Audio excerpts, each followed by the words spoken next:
And tonight's given a special edge because we've the top two strikers in the Premiership head-to-head. Thierry Henry versus Andrew Johnson. We are at a smoky after the fireworks have cleared, Selhurst Park in the Barclays Premiership for Crystal Palace against Arsenal. Very good evening, quite an atmosphere here this evening. And Arsenal are no longer top of the Premiership. Who'd have thought that a few weeks ago? David Platt is alongside me. We'll talk to him in just a second. And the reason that Arsenal are no longer top of the Premiership is because Chelsea have won today. Arsenal can go back, of course. These are all the results from the Barclays Premiership today. Aston Villa winning earlier against Portsmouth. The goals from Whittingham, Angel and Solano. Chelsea getting their win against Everton. Arjen Robben scoring the goal after 72 minutes. How valuable is he for Chelsea at the moment? Liverpool losing at home to Birmingham. Darren Anderton with his first goal for his new club.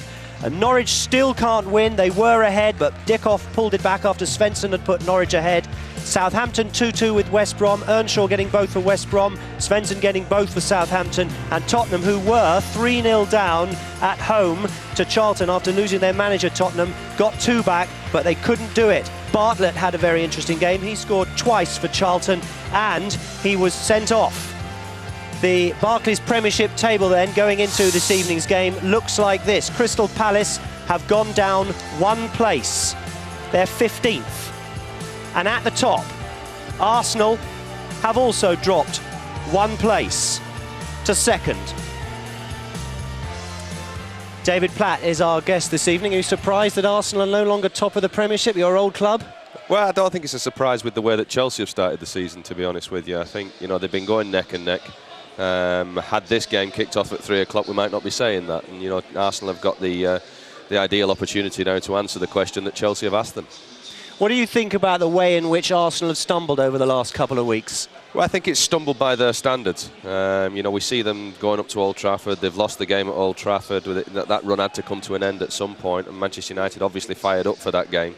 Everybody expected them to bounce back and beat Southampton. They failed to do that, but they did miss a penalty into the bargain, even though they did equalise in the last minute. And then, of course, they've had the Champions League draw during the week, which, again, in Europe, they don't seem to be able to get it going. But you're talking about Manchester United, you're talking about Champions League games. This is a different proposition. It's a game against a side that's just come up from the first division, and it's a big test for Arsenal because I think they've got to answer the question now. Nobody's asked the question of them for 14, 15 months or so. Chelsea are asking it in capital letters, and they've got to answer it. All right, well, we'll talk about Crystal Palace in just a second. Let's find out how they're approaching tonight's game. Ian Dowie is with Mark Bolton. You've changed the system in recent weeks and rediscovered that winning formula. Do you have to change it again today because it's Arsenal? Thought of a few formations to play against Arsenal, to be honest. But no, I think we'll stay what we believe in. They do play a little bit way. Arsenal's got a side that's full of rotation and movement, and that can destroy us. So we've got to be mindful of not adjusting our position too early when it's not in that area. I thought we talked about that. Hopefully we can deal with that. One little minor adjustment we've done to our system. Hopefully that'll work. But it promises to be a fantastic game. It's what we've been waiting for many moons at this club, and it's come very early for us. We're delighted to entertain them. You talk about a system that you believe in. Do you go into the game believing you can win it?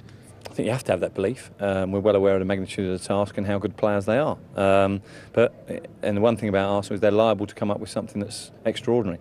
Well, OK, if they win the game doing something extraordinary, we can deal with that. As long as we don't give them anything ordinary to win the game. So we're looking forward to it. Yes, we believe we can win. We know we're probably massive underdogs, but we're looking forward to that. We are too. Good luck. Thanks, Mark. Now we understand that the slight tinkering in the formation is Riolati's come from midfield. He's going to sit a bit deeper in front of the back four of Palace today. A defensive move?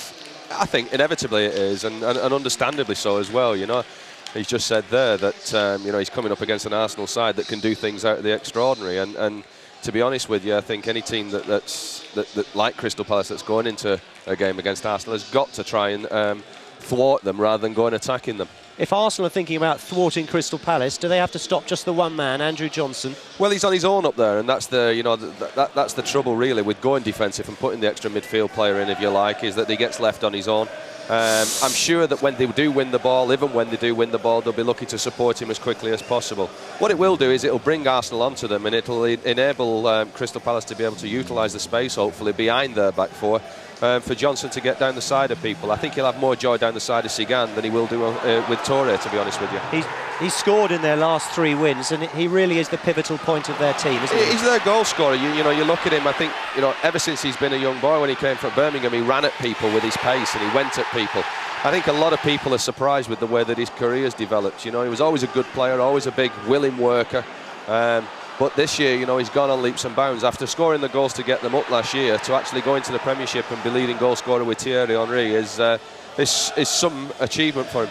What about this warm-up that Crystal Palace do? They've got a rugby league man from Ian Dowie's Oldham days in John Harbin, and he gets them doing a bit of yoga and a bit of, there's the new yellow ball, by the way, a bit of scissor kicking. Did you used to do that? I don't think we used to do all that, no, but I mean, it's interesting that they do it. I mean, I've seen Crystal Palace play a few times in the last few years since John came in, and they've done this all the time. He gets them in a circle. I think they want to be relaxed, the players, but I think this is their actual focus. They came out onto the pitch to warm up very, very early. Whether they do that for every game or what, I don't know. But it does get them into a focus, and I saw Ian Dowie going round them as well and getting his last messages to them. Now, unusually for Arsenal and their manager, they've had to deal with a little bit of criticism, obviously, over the last couple of weeks. And yesterday, in print, George Graham, the previous Arsenal manager, said he didn't feel that Arsene Wenger and his team had a plan B if things went wrong. Well, I went to see Wenger yesterday, and I asked him what he thought about that. You have to accept the opinion of everybody, and I don't think that anybody at Arsenal has been more successful than this team. And that's why you have to accept. We keep going our way. I believe this team will be very successful, and accept everybody's opinion. Everybody can. You know what is good is when it doesn't go as well as you want it to go. Everybody's right. You actually like it when people question the team? Yes, of course. Why? I like it very much because it's always a good challenge, and it's always a way to show that. How strong we are, how big our spirit is, and that's why I feel it's an interesting game, because as well Crystal Palace is on a high. They are playing very well at the moment, and it promises to be an interesting and exciting game. Still no Sol Campbell. Sigan's in defence. He's come in for a lot of criticism. Is that fair? Well, I think it's fair when you talk about Arsenal Football Club, really. You know, he isn't Sol Campbell. I think when you've got Campbell and Toure, they were a linchpin, really, for going on that unbeaten run, for winning the Championship like they did do last year. And I think with this boy, you know, as good as he is, and probably, you know, well capable of playing into Arsenal's side, whether he's actually the kind of player that will put you on a 49-game unbeaten run, I'd question that. I think he does make mistakes. He's still learning the game. And I think when people are playing against him, they fancy themselves. They think they've got a chance. It's going to be good, this, isn't it? I hope so. I'm really looking forward to it. Here's Brian Marwood and Martin Tyler. So are we. And Brian, what will it mean to Arsenal to be off the table? The players would have known this, that have got the results when they've gone in from the warm-up. I think they're smarting a lot at the moment, Martin, because there's been a lot of criticism heaped on Arsenal with recent performances at Manchester United and in the Champions League especially. And I think they really are determined to show everybody that they are the best team in the Premier League right now. So I wouldn't be surprised if they come out here all guns blazing today. Well, they are facing a form team, no doubt about that. And Crystal Palace would not have wanted to make any changes today, but they're forced into one. Defender Fitzhall has been an ever-present despite a sore knee, but he's had to give way to that today. And Gonzalo Sorondo, a Uruguayan international on loan from Inter in Italy, he comes in. His 4 previous Premiership appearances have all been as a substitute. Wayne Routledge woke up with a ripped neck yesterday. He was a doubt right up to the team sheet being put in by Ian Dowie, but he is on that team sheet and he plays. Well, Palace will be enjoying life a little more following their recent results, Martin, but Ian will know there's a massive test ahead for his team today. Defensively, they've done well of late, but that back 4 will get a severe test today, so organisation and discipline are going to be key. Big test for Boyce and Sorondo, with Henry drifting from central to left, so it's important other players in this Palace side help out. In midfield, you might just have that extra man, but expect Real Arte to pick up Reyes when he drops deep. But it's those wide areas and down the middle that carry a real threat. The pace of Routledge and Kolka will test Cole and Lauren, and the movement and finishing of Andy Johnson has been a real plus for Palace. The last player to score for Arsenal against Crystal Palace, Dennis Bergkamp, drops down to the bench today, leaving Patrick Vieira as the only survivor from 4 meetings between the clubs in the 1997-98 campaign. Bergkamp's place does go to Jose Antonio Reyes. Still no Sol Campbell, so Pascal Segal stands in again. Gilberto and Edu also not yet fit, so 17-year-old Cesc Fabregas continues alongside his captain in the centre of midfield. As we've just been talking, Martin, little blip of late for Arsene's team, but they have too many good players to let that worry them. They do seem to miss the leadership qualities of Sol Campbell, and it seems to be particularly evident when they're defending set pieces. You're interested to see how much Routledge and Colquitt can keep the fullbacks occupied, as they both like to bomb forward and join in. But it's when you look at that 4 in midfield and 2 up top, you can see why they're averaging nearly 3 goals a game in the Premier League this season. And that is a problem Palace will have tonight, as the options Arsenal have make them so difficult to defend against. Well, Saturday evening in South London. Away from the dressing room area, the supermarket attached to Selhurst Park is still doing a brisk trade, and Premiership business has been very good recently for Crystal Palace. 4 games have turned over 9 points in the way of profit. A better recent return than even their much lauded London opponents tonight. So Arsenal actually off the top of the table at the moment. Their racy start overtaken by Chelsea's remarkable consistency. A win needed to edge them back above the side from Stamford Bridge.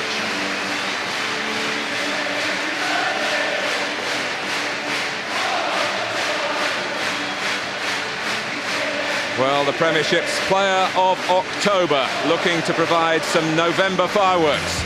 And sparks are likely to fly here this evening. 90 minutes of derby drama of the capital kind coming right up.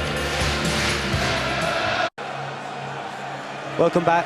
It's a 26,500 full house here at Selhurst Park, and we're waiting for in-form Crystal Palace against out-of-form Arsenal. Who would have thought that? Here's Brian Marwood and Martin Tyler. Well, the hot shots are in town tonight. Thierry Henry, 9 Premiership goals.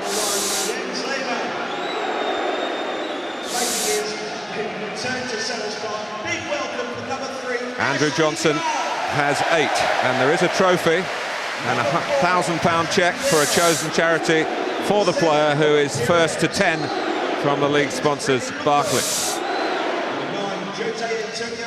Well, Crystal Palace have corrected an understandably nervous start that usually comes after promotion via the playoffs, and they've actually scored more goals than Manchester United. Well, I think it'll be a very interesting contrast. I think Arsenal, we know, are very slick when it comes to passing, and they'll look to get at this Crystal Palace side very quickly. And I think Ian Dowie have been concentrating during the course of the week and making sure that Arsene Wenger's team don't get too much time and room on the ball to strut their stuff. And he knows also if he can get the ball up to Andy Johnson with some quality, then they've got a potential to cause an upset here tonight.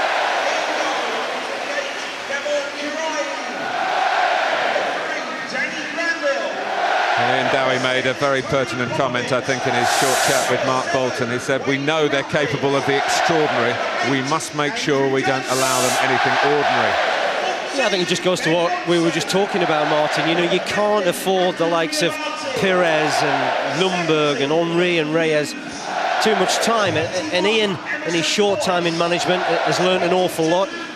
He's developing different ways to motivate these players, and he's done a fabulous job, hasn't he, since he's come into this job at Crystal Palace. You know, they were going nowhere very quickly, and he really has changed the whole football club's attitude, and he's got them into the Premier League. And believe me, I spoke to him this week, he is really determined that they stay in the Premiership, maintain the status. He knows this is a big club, it's a well-supported club, and it's nights like this that what it's all about. This is what you work for.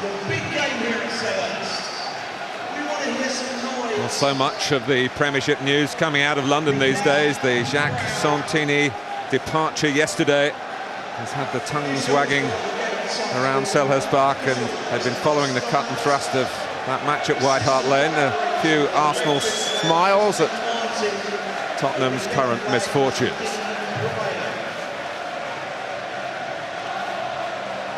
Well, Arsenal did beat Manchester City in the Carling Cup, but not with this group of players, of course.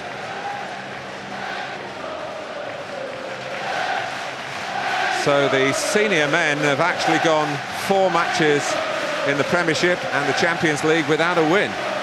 And that does tug at the confidence, however good you are. Yeah, it is, and I think they'll want to get back to winning ways. And it will be a good opportunity here for them this evening. We talked at the top about them being fired up, and you could sense that when they walked into the ground this evening. Well, it is 3 years, almost to the day, when Arsenal last lost a London League derby. 3 years, and coming up 5 to their last away loss in London. For the record, Charlton the opposition on both occasions. Tonight, it's Crystal Palace in what was almost Arsenal's territory. They were founded in southeast London, of course, before that move north of the river into Tottenham territory just before the start of the First World War. A little bit of dampness on the pitch, the visibility a lot better, and of course we've got the high visibility ball, or the winter ball, I think that it'd probably be known as. And Arsenal, of course, also in yellow. The visibility has improved because there was a lot of lingering smoke from some pyrotechnics that Crystal Palace put on to entertain the customers. Colker's flick, Michael Hughes, who likes to push on from midfield and in this system has the licence to do so. Andrew Johnson is the one recognised striker in Ian Dowie's lineup. And he's very well recognised now up and down the country.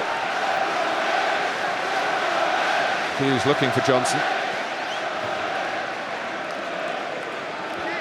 He was a player blessed with a lot of youthful promise in his young days at Birmingham City, Andy Johnson, and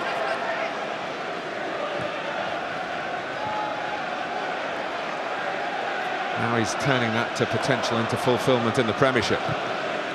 Cleared by Kolo Touré, who plays out, then pushes out.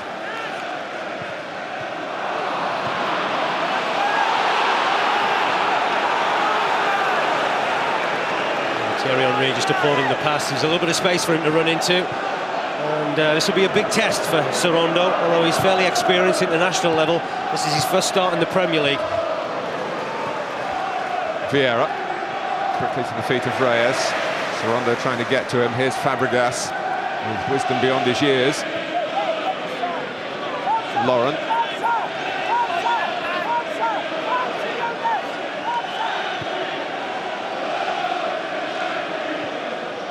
Pascal Seagot, whose every move really is under scrutiny in the absence of Sol Campbell, particularly with Arsenal losing a couple of goals to set plays against Southampton last weekend. Seagot able to make a comfortable header.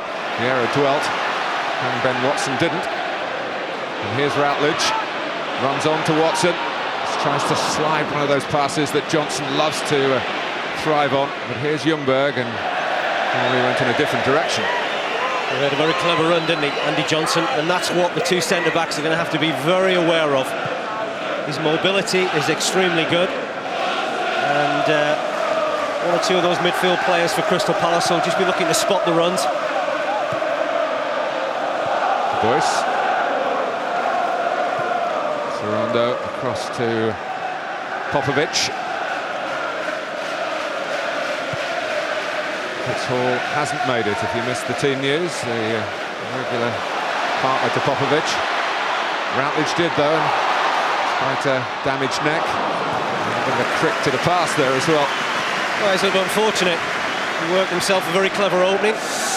Good little back heel. This will be an interesting battle here this evening.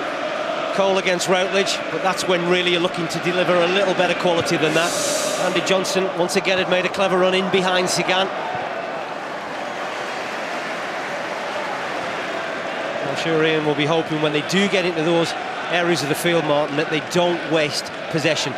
It's important that if they can work an opening, they can make crosses into the box that are going to create a lot of problems for the two centre-backs of Arsenal, and in particular the goalkeeper. You talked about Sigan under a little bit of pressure. Well, at times the jury's out on Jens Lehmann, and I'm sure Ian Dowie would have been reminding of his players of that coming into this game.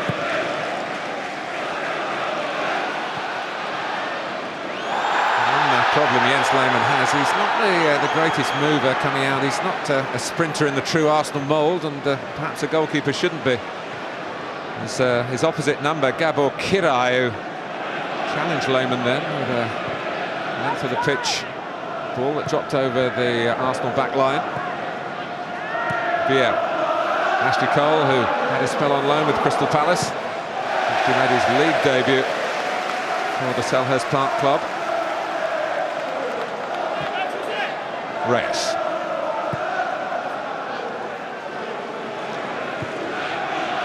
Ljungberg.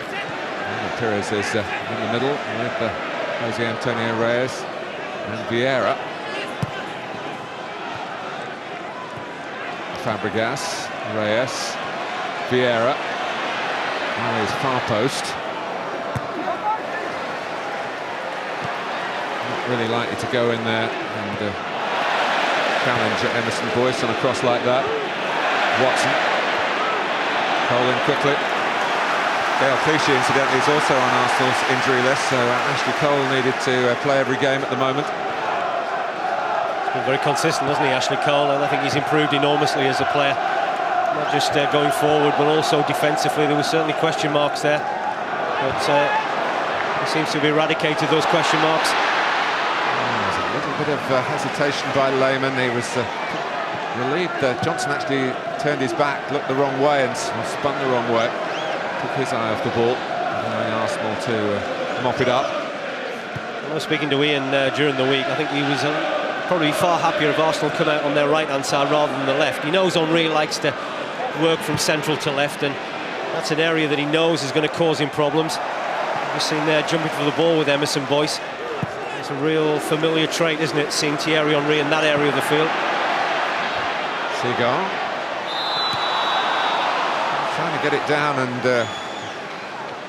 brush Johnson aside. There's no room for error doing this. He was fouled, he was lucky. Perez.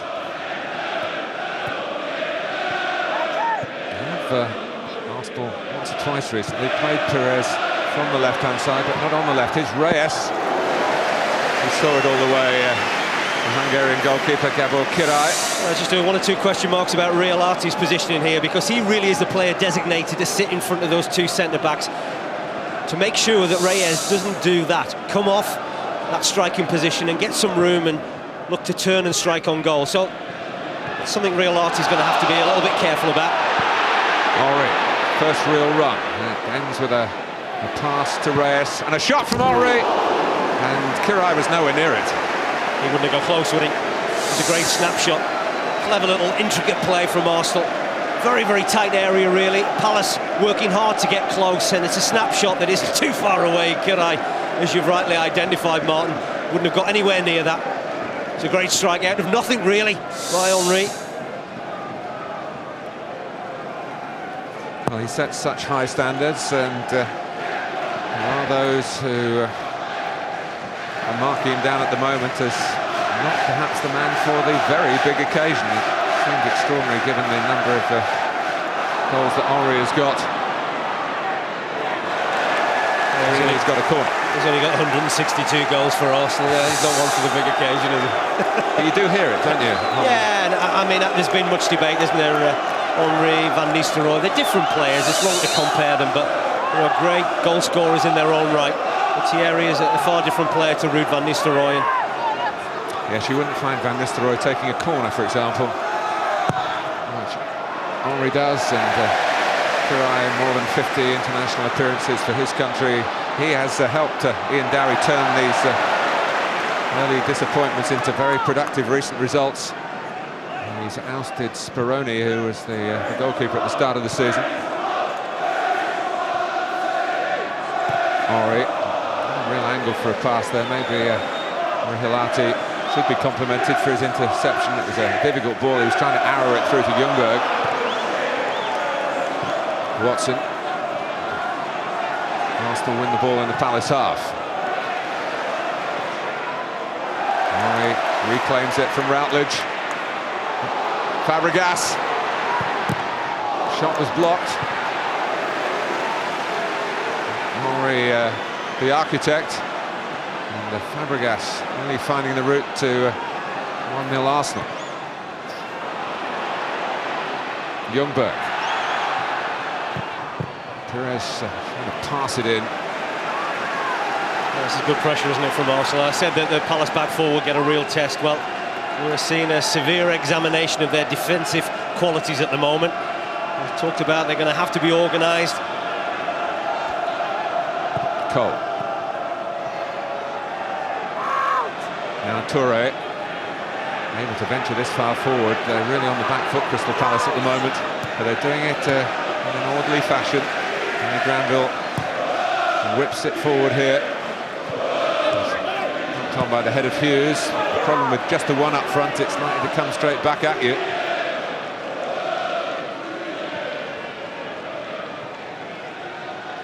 Vieira. Now Pires.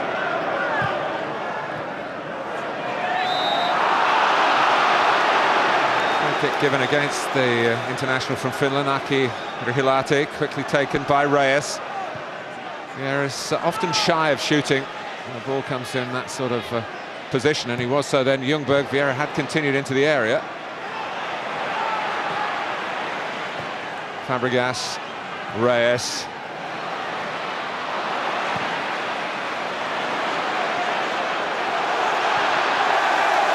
Hard to get away from Ashley Cole. He's honed his tackling technique and has got the pace to respond to even the nippiest wide man, and Routledge certainly comes into that category.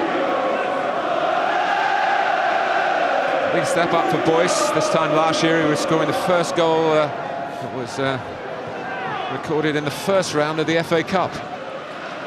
As for Luton Town, and we'll see Luton Town next Friday, incidentally, against Southend. And the Sky's live coverage of great competition right from the first round proper. They're having a lot of the ball at the moment, aren't they, Arsenal? And it's looking a little bit ominous for Crystal Palace. This is where you really need to concentrate, because you get tired, you chase the ball around. Vieira. Lauren, who was one of the Arsenal successes at Old Trafford, but in a losing cause. They're actually on another 49-game run tonight. They've unbeaten in 49 Premiership matches in which they've scored the first goal. A chance to make that 50 here. They haven't scored it yet, despite a huge amount of possession, territorial supremacy, but only one or two sights of goal. Well, they're being very methodical, aren't they, Arsenal, at the moment? They're trying to stretch Crystal Palace, get the fullbacks forward. And there's plenty of opportunities for Cole and Lauren to get into those advanced areas, because Palace are dropping so deep. They're having to, because Arsenal are having so much of the ball.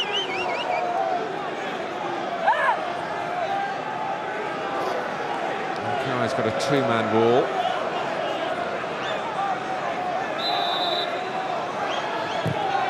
Murray fires it across and going in for the header. I'm not sure he got the last touch. The referee had to think about it, Mike Dean. It wasn't Vieira. Here's a corner. Well, unfortunately for Crystal Palace, there's one defender stayed in when everybody else came out, and that allowed the Arsenal players to get in amongst them. Unfortunately, Sorondo was the guilty party. Certainly not on the same wavelength of his teammates, because everybody else had just stepped up. One, trying to catch Arsenal offside. Well, having pointed for a corner, he changed his mind, the referee, and whether he saw that as a push by Vieira. Anyway, here's Johnson, and suddenly Palace have hardly put an imprint on the pitch in this part of it. He did so well, Andy Johnson, when he originally picked the ball up, because he didn't look favourite there. Sagan looked as if he was going to deal with it, and perhaps a better option would have been Routledge wide right. We'll just have a look there. There's one player in the box. It was Michael Hughes just springing forward from midfield, and that's been the problem Palace have had so far. When they have had the ball, which has been very limited, they haven't been able to create an awful lot. Seagull. Now Fabregas. Colker there trying to stop any Incisive move by Lauren down the right for Arsenal as Routledge here trying to put up the barriers against Cole. Murray trying to bend the run now. Perez saw the movement. And he's played it wide to Freddie Ljungberg. And he just lost control at the vital moment. It wasn't the easiest ball to rein in.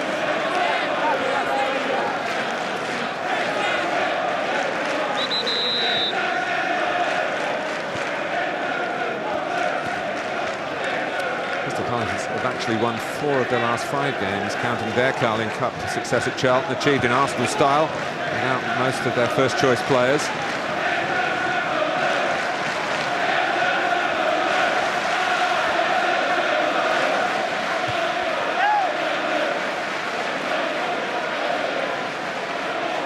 Kenny Granville, born in Islington.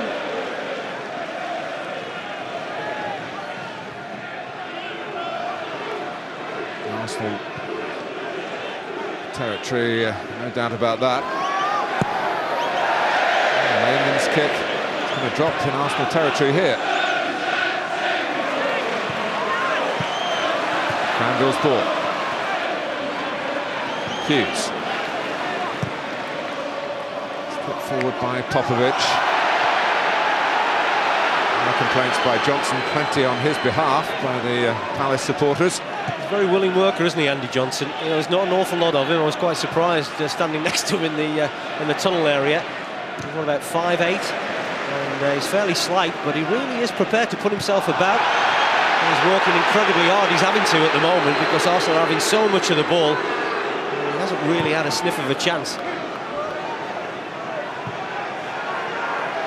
Well, given their London rivalry, there haven't been that many meetings in league football between these two clubs. Palace spending many years in the lower divisions, of course. And in fact, they've only ever beaten Arsenal here once in a league game, and that was 25 years ago. Goal from Dave Swindlehurst. Fabregas.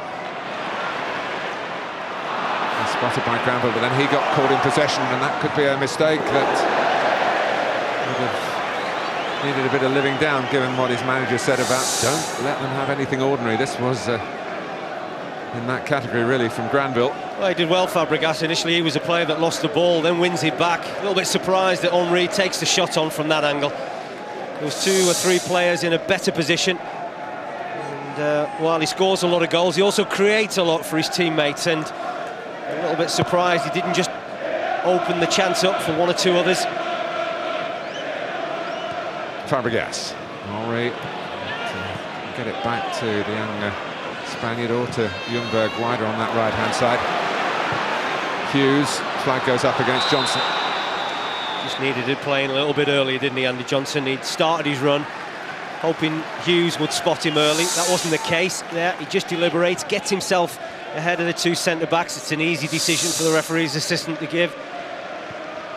But he'll keep doing that, Andy Johnson. Perez. Perez in that position that Ian Dowie identified in the Crystal Palace preparation for this game. Kolka. Watson able to support him, and Lauren did well.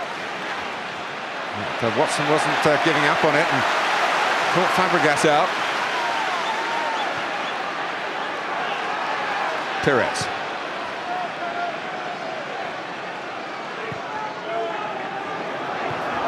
Cole.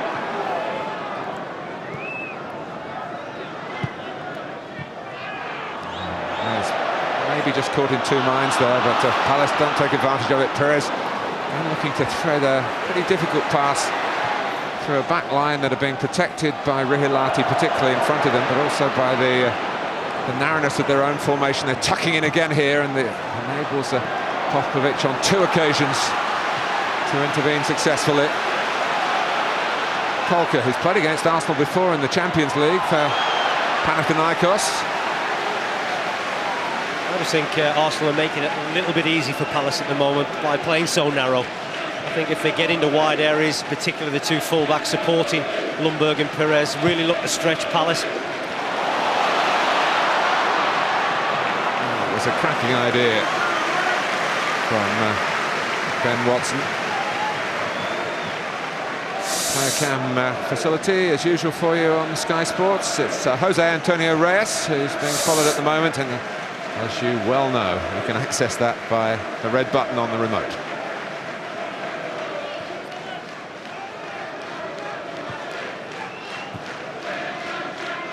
Cole.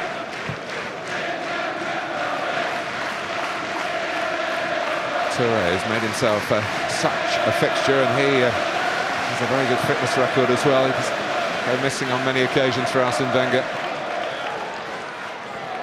A bit of holding back on Popovic by Ljungberg. Assistant flag for it, but there's no need for Mike Dean to stop it. Riolati played in trouble by Watson. Fabregas, Watson able to redeem himself.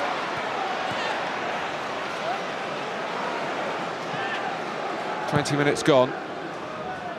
Brian, I was here for the Chelsea game in August. We showed that live, and there was a difference to it. Crystal Palace, although they're having to concede and are conceding territory, maybe some of that voluntarily, throwing Arsenal onto them, but they are coping much better in terms of the unity, and that they've obviously learnt some pretty harsh lessons in the early weeks of their return to Premiership football. Yeah, they have. I mean, 9 points from their last 12. Ian Dowie and his players will be feeling much happier about life in the Premier League, and what that does, it stems a greater belief, and I'm sure his players now were just coming to terms with the Premier League. I watched that game that you were talking about against Chelsea. Chelsea had a lot of possession, and Palace looked very nervy and edgy, and you just thought, well, a goal's going to come at any time, and that's what happened. I think Drogba got a wonderful header that night. But now you can sense that they're a little bit more together. There's a lot more belief. Michael Hughes, who's a big, important player for Crystal Palace, but this is an opportunity for them just to communicate with each other and say, hey, we have got to 20 minutes and we're doing okay. You know, we haven't conceded a goal, they haven't had too many attempts, although they've had an awful lot of the ball. So, there's nothing to be overly worried about. Let's stick together. The one worry, perhaps, is an injury, because Gonzalo Sorondo, his first Premiership start, remember, in for Fitzhall, who has had to give way today to a damaged knee that's been just irritating him for much of the season, but today it's more than irritation.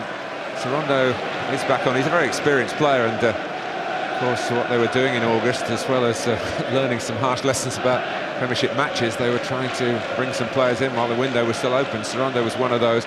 He's limping quite heavily at the moment. He doesn't look comfortable, does he? And as if he was holding his hamstring, which got to be a huge worry, and as you've already said, Martin, they really are short of centre-backs at the moment, Palace. Henry. Well, Michael Hughes running it away to some semblance of safety, because he's been fouled. He didn't hear the whistle, I don't think. I don't think he was chasing Henry to protest. I think he just thought there was another tackle to be made. I think Thierry Henry feels that he won the ball fair and square, and Michael Hughes was up and at him. Would suggest that Hughes thought the ball was run fair and square as well. I think so, but just looking at Sorondo, I'll be amazed if he continues for much longer. And that's all you need if you've got a dodgy hamstring and you know Thierry Henry's bearing down on you. Michele Ledgerwood hasn't played much football this season either. Certainly not in the Premiership. He's in the Carling Cup team. He did play pre-season in the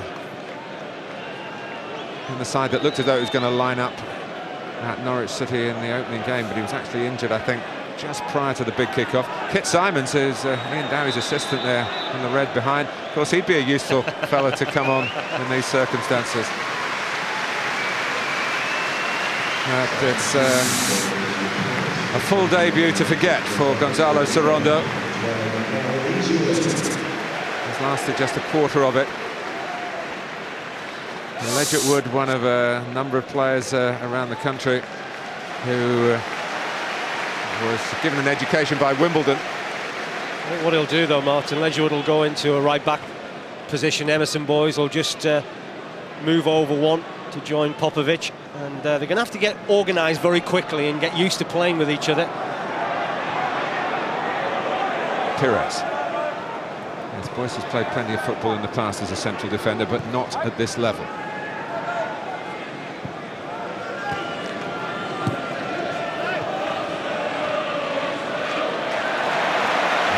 all about the group for Crystal Palace here. That's where the quality has to be better, Martin. You know, Andy Johnson working incredibly hard there just to try and get on the end of something, but you've got one up top there, and you really need to hit him with better accuracy than what we've just seen there, because really he can't keep doing that all evening. Vieira. The class of Arsenal has been apparent in the middle third. Vieira coming just from that part of the pitch. Hughes gets a good tackle in. Certainly that was a fair one. Henry. Hughes again. I think he was one of those players that Ian Dowie probably thought would have to go from last season's team, but he wouldn't perhaps be able to cut it at this level. But Michael Hughes has got a lot of grit as well as a lot of talent. Another example, need to keep the ball better. Riolati, the guilty party, they've worked an opening very well on that left-hand side, and this is where it needs to be better. You can see there Andy Johnson, he's going to get a little bit disillusioned if they keep playing passes like that.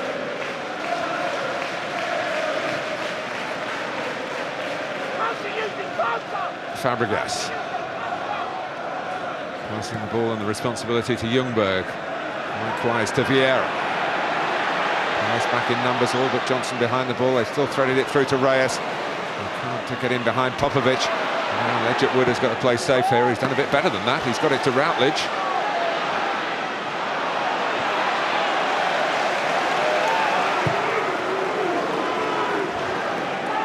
Seagull.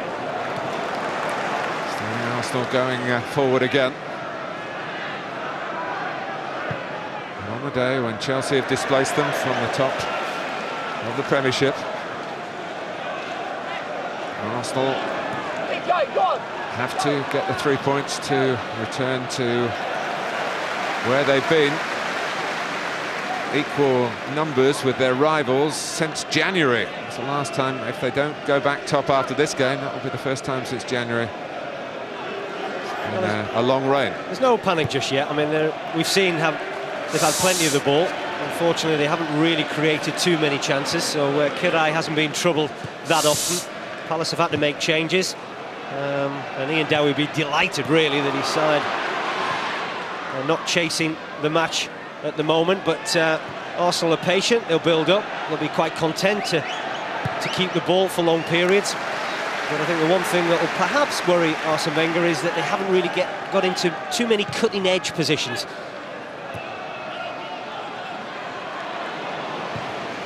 Pires. Henry is trying to steer it on to the last player to score an away goal in the Premiership for Arsenal. Ashley Cole got the winner at the City of Manchester Stadium.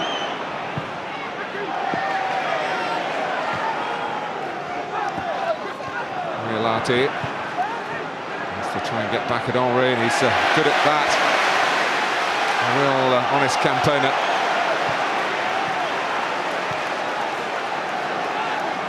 Vieira, Pires. He can't get away, no space there because Kolke has to cut in, and some good work from another of the foreigners here. Kolke like Riolati from Finland. Hughes, and just picked off in the nick of time by Kolo Touré for Arsenal. Oh, it was a terrific interception, wasn't it, from Touré? Clever run from Kolke. This is better from Crystal Palace, though. Seagull, and then Lehmann played it against Johnson. It could have been a catastrophe for Arsenal. It could have been a gift for Crystal Palace. Well, what is he doing there, Jens Lehmann? You know, that's just lack of concentration. That's taking liberties in a situation where he didn't have to. Reyes, Cole making an infield run this time. Well, he's very lucky, Jens Lehmann. This was Crystal Palace's best spell of the first half. Clever little ball. Once again, another good run. And then you think Arsenal have really dealt with the situation well. That could quite easily have gone past Lehmann with the ricochet off Andy Johnson. And that would have been more nightmare headlines for the Arsenal goalkeeper. Ljungberg. Wide from Fabregas. And Wood can just help it out of the Palace penalty area. Pires keeping it in play. Cole. Vieira. Back to the pattern of much of this opening 29 minutes. Pires. Past the Crystal Palace substitute, Ledgerwood. It was going wide, I think, from Reyes. Didn't quite wrap his talented left foot around it. I'll tell you what, this is a terrific block from Riolati, you know, because I don't think this would have been too far away. This is the first time, really, Arsenal have got into a threatening wide area. Pires does well to pull the ball back. And that really was a terrific block. Ljungberg. Lauren trying to find the run of Freddie Ljungberg again. Crystal Palace trying to pick up the pieces here and put together a counter-attack. It's really like playing as the away side in most matches in a home game here against the champions. Routledge with enough trickery, get a free kick. Pires gives it the shrug. That was a nice little dance, wasn't it? Oh, and Routledge didn't expect the quick free kick and then reacted to it. Better late than never. He dances again. Ledgerwood. It's skewed away. Oh, just get a little bit of confidence. Seagull. Sorry, Mark, they just get a little bit of confidence at the moment, aren't they? It was actually come from that error, if you like, from Jens Lehmann, which very nearly cost them a goal. And this is better stuff from the home team. Popovic had got himself in there. Well, this is just a measure of their confidence at the centre-half. Popovic finds the opportunity to get himself into the box. It's a decent ball, isn't it, from Hughes? It's swinging in towards the goal. Unfortunately, just eludes Popovic, but this will give Crystal Palace a bit more confidence to perhaps keep the ball a little bit better, get into wide areas. We've seen glimpses from Kolka and Routledge. They can clearly be a threat in those wide areas.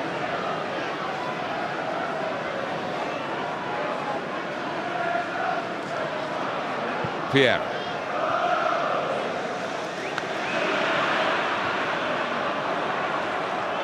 Seagull reluctant to go much further forward. Headed out by Popovic, who was looking for a goal at the right end. He's unfortunately knocked in a couple of own goals in Crystal Palace's short time back in the Premiership. Vieira. He's stretching and Vieira tries again. It's a bit late by Watson. You have to say once more, though, Martin, it's all very, very tight, isn't it? And I think that's only going to suit Crystal Palace. Riolati, Watson, Hughes, all in that area of the field, trying to break up any rhythm and tempo that Arsenal are trying to gain. Reyes is going well wide. Popovic couldn't take the risk. It was unlikely in that situation that there would be anyone behind him, but he couldn't take even a minimal risk because it is going well, Brian. And what you're saying about the organisation and the closing down and the cutting down of space is terrific stuff at 0-0. But it's not so good when you're 1-0 down. No, and it's fascinating to watch at the moment because you've got a side that's got a huge amount of possession and another team that are just standing firm. You know, they've got a game plan, they've got a good shape, good organisation, and actually more importantly these days, they've got great belief. It's a wonderful touch by Johnson. Ledgerwood. Now Routledge. Even Riolati venturing further forward here. Of course, he scored in the win against Fulham. Johnson. Granville. They have got their numbers making it a bit more awkward for the Gunners here. Kolka. Granville again. Popovic. To swing it in first time. Riolati had stayed forward. It drops only where Cole can clear. Ashley Cole again.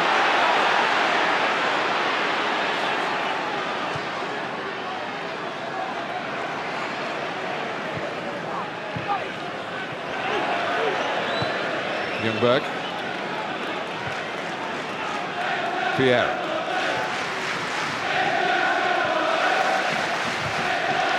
All the evidence from the first third of the game is that Arsenal are not going to get anything cheaply here. The referee was waiting, Mike Dean, to see whether anything was going to be promising for Palace as it went wide here. Clear foul by Toure. Yeah, it's a late challenge, isn't it, on Andy Johnson? And to be fair, the referee, he tried to allow Palace to have possession of the ball, but that wasn't the case. And again, you can sense the Crystal Palace fans at the moment are believing that the team are getting better and improving and adjusting to this Arsenal possession.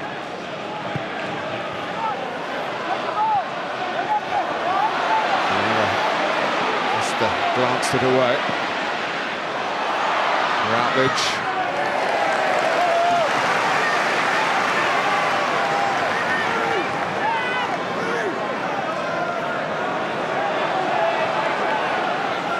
It's Arsenal's turn to think about weight of numbers defensively. Henry is only just 10 yards outside the penalty area. Mind you, he can score from there, of course, if he gets to one run.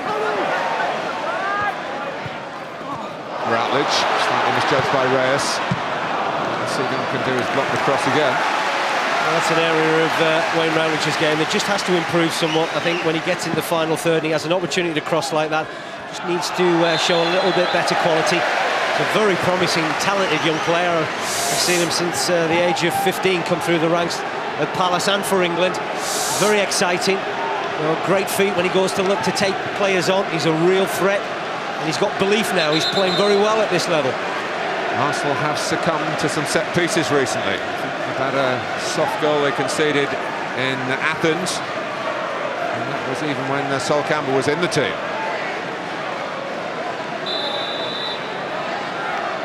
So from the wide position here, Ben Watson takes the free kick. I wasn't sure whether deflection needed his intervention. In the end, Seagull got to it. And it is another dead ball that could be dynamic for Crystal Palace.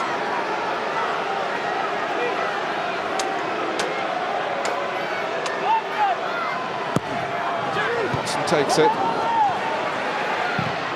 Colker, who likes to shoot from a long range, and is pretty good at it. It spirals wide for Watson. The error stops the cutback. It's a hit across hard and low. Henry.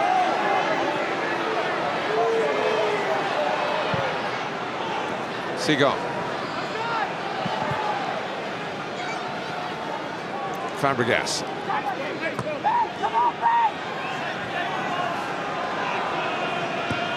Reyes, it's an ambitious ball.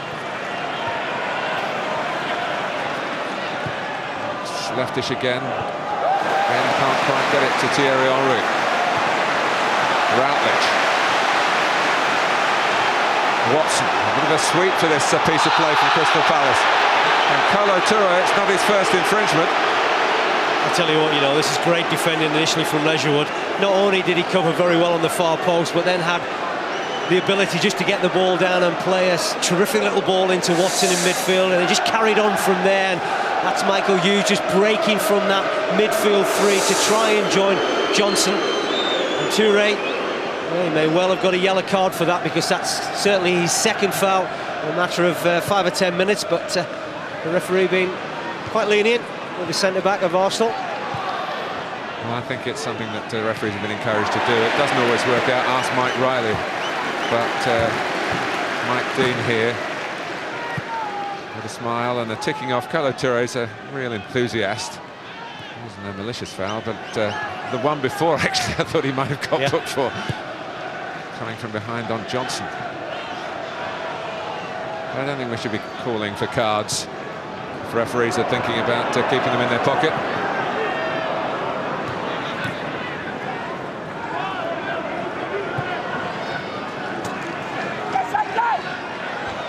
Touré. Worked the goalkeeper. Well, it did. I just thought he was a little bit slow going down, Kirai, and once again a measure of the possession that Arsenal are having. The centre-back can come into areas like this, and certainly a little bit of a gap opened up for him. He isn't too far away, and the predator of Henry was just sniffing around, thinking that the keeper might just push it out. Oh, Henry between two. That could have gone anywhere, really.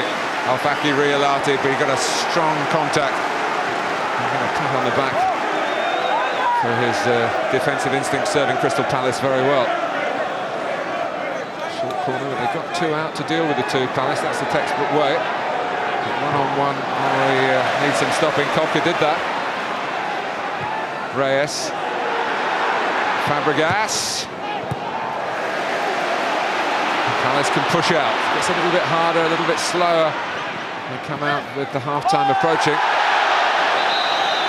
But Routledge is still racing. Well, he's a good outlet, Wayne Routledge, when the opposition have corners. We saw that to good effect, didn't we, last week against Birmingham City? He was the one that created Andy Johnson's goal. But with that pace, you can knock it either right or left, and he's got that ability to get on the end of things. Popovic. Ledgerwood.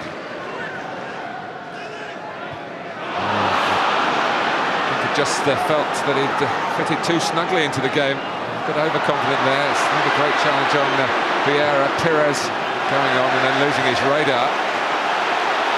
Ledgerwood might be spoken to when the player's next stop, but at the moment Arsenal trying to stop Routledge. Vieira still down. Pires put it out. Well, Ledgerwood very nearly paid the price for some sloppy play, really. It was he that gave the ball away. You can see there it's a bad challenge, isn't it? Right down the back of the calf of Patrick Vieira. Thankfully for Arsenal, their skipper's back up, but I'm sure he's marked that one down for later. He's got to be careful, Patrick Vieira, because he's on 4 yellow cards.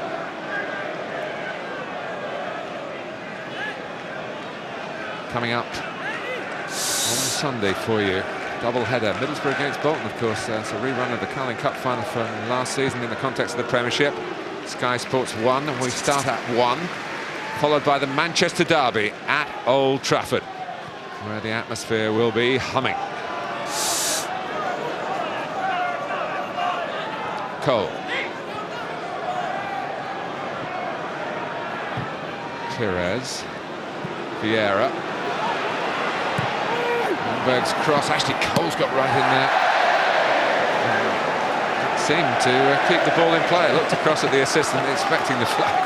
It was very athletic, wasn't it, from Ashley Cole? But that's better. I think when Arsenal get into wide areas, they're much greater threat than when they're trying to thread little ball through the middle of Crystal Palace. There's so many players in that Palace side, right down the middle. The 3 midfield players, the 2 centre-backs. It's been really difficult for Arsenal to find a way through. But when they've got wide, such as the cross from Lundberg, we've just seen Pires on the left-hand side, Ashley Cole joining in, being a greater threat.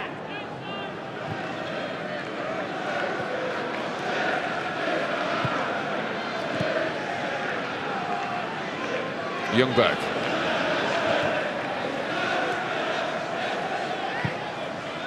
Vieira, found by Reyes, but again Palace capable of stopping Arsenal carving a way through. Pires tries this time.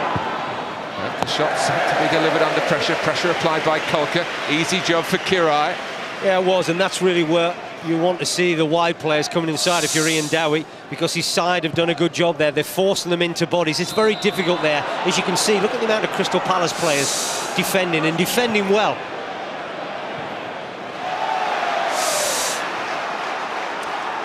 Well, they know a thing or two about one-way traffic in the Sellers Park area. Looking at some of the jams that we've been stuck in down the years. It's been one-way traffic, at least in terms of the shots at goal, but it's not been panic for Palace at all. They will want to get it through to half-time, keeping Arsenal out, and of course beyond, but half-time's the first target. Oh, and Freddie Ljungberg couldn't quite get there for what would have been a very close range, almost a tap-in. Well, this is how quickly Arsenal can change the course of the game. They've just gone to sleep a little bit, allowing Henry to get in behind. It's a fabulous ball across the face of the goal. Really is crying out for somebody just to slide in. Unfortunately for Arsenal, Lundberg is just inches away, really, from converting what was a wonderful cross from Henry. But again, Danny Granville was there. He might have got there, but for the presence of the defender, and credit the way that Palace have gone about their business here. It's relying on their ability to support their strong defending with the odd breakaway. They probably wanted to do a bit more of that than they have achieved in the first half. They've done brilliant.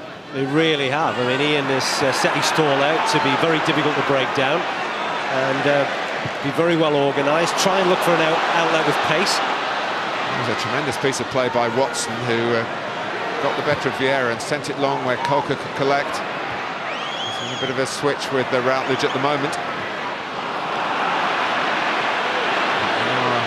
Ljungberg takes it infield, where Palace are massing in numbers. They're able to shut off the danger. Watson, who's revelling in this. One of the ones who's come through the ranks here at Selhurst Park. Rihalati and Johnson, who loves a battle. Certainly not shy of that to go and get his chances. He showed that tremendous character. Of course, he was the player who missed a vital penalty shootout. Penalty in a League Cup final when he was a Birmingham player. Tears were shed, but he's come back stronger for that, and he's really full value for the headlines he's getting at the moment. Well, people forget, Martin, he's only 23 as well, so you know, he's still learning, he's still getting a great education in football, and things have gone well for him so far. Ljungberg. Fabregas letting it run to Vieira. Stoppage time before half-time. Arsenal, as they have been for most of this half, attacking. And getting to the edge of the penalty area and no further. Again, Martin, job done. Danny Granville just forced Freddie Ljungberg inside, into bodies. Very difficult to score from situations like that. Ian Dowie must be absolutely delighted. You know, they've set their stall out and they haven't deviated from that. And all right, it might not be attractive or pretty and they haven't created too many chances, but what they're doing is they're frustrating Arsenal at the moment. And then you get to a certain stage in a game, and if it's still 0-0, then you might just chance your arm and think, well, let's see whether we can test Arsenal defensively. Ian Dowie was a brawny player. He's a brainy manager. And the tactics so far have stood up. An encouraging word for Wayne Routledge. He knows they've got to offer a little bit more to relieve some of this pressure. 90 minutes can be a long time defending against the Gunners, but they defended well in the first half here at Selhurst Park. At half-time, it's 0-0. Former Gunner David Platt is alongside us this evening for the game between Crystal Palace and Arsenal. It is goalless. Now, Ian Dowie told us he'd tweaked his system, and that new system seems to be working. Arsenal need to win to go back to the top of the table. It's 0-0 here in the Barclays Premiership between Crystal Palace and Arsenal. Arsenal need to win to get back to the top of the table because Chelsea are there at the moment. David Platt is with me. Do Arsenal need a plan B then? I don't think they've ever had a plan B as such. I think they play that fluid passing movement, plenty of movement. I think what Arsenal's got, his plan B, if you like, is what he's got in his substitutes bench. He can change the personnel around. He could bring Bergkamp on, who's more of a player that will receive it and pass it off into Henry's runs rather than somebody like Reyes that runs with the ball. He could take Ljungberg off and put Perez on the right, Ljungberg on the left. So it's personnel rather than a plan B that he can change. Now, the thing that Arsenal have been criticised for in the past is when things get a little bit tense like this, they haven't been able to break teams down. They've only had 2 shots on target. They've been forced to shoot from long range, and maybe it's because of Aki Rialati playing in this little position in front of the back four that we were talking about. I think it's a major factor. I don't think it's just that. I mean, obviously, with the possession that Arsenal are having, they're pegging them back. But this is Rialati. This is what he's in the team, in his role for, if you like, what Ian Dowie's put him in, just to start breaking things up when they're trying to play the ball into Reyes, into Perez and Ljungberg coming off the shape and getting into the hole. And he's just, he's just disrupting play and things like that. And he's here again, just in there, just stopping play. There you go. And it stops it. And, that's what he's in the role for. I have to say that both Watson and Hughes are helping him a great deal as well. And he's back in his own box defending. I think that Rialati is synonymous with what Crystal Palace have done in the first half. They've defended resolutely. And we mentioned the fact that Arsenal have had to have all their chances from long range, or at least decent chances from outside the box, and that's presumably why, is it? Yeah, it is. I mean, obviously, Crystal Palace are conceding a lot of territory, a lot of space. Arsenal are, they're pegging them back by passing and being patient. They've had 1 or 2 efforts. That's probably the best one. I don't think the keeper's got that. Henry just, it's a snapshot, and I don't think the keeper's going to get this. Here they've invited Toure on. He's coming on to them. But to be honest, Ian Dowie's going to be delighted with that. That's what your keeper's there for. And if he puts that in the top corner, that's the extraordinary thing that Ian Dowie's talking about. But it's how many times is that going to happen? The keeper makes the save and it goes out for a corner. In the press conference yesterday, Arsene Wenger said that in January he's going to buy 1 player. Think it'll be a keeper? That's I don't know. That's a bad question. Shouldn't say that.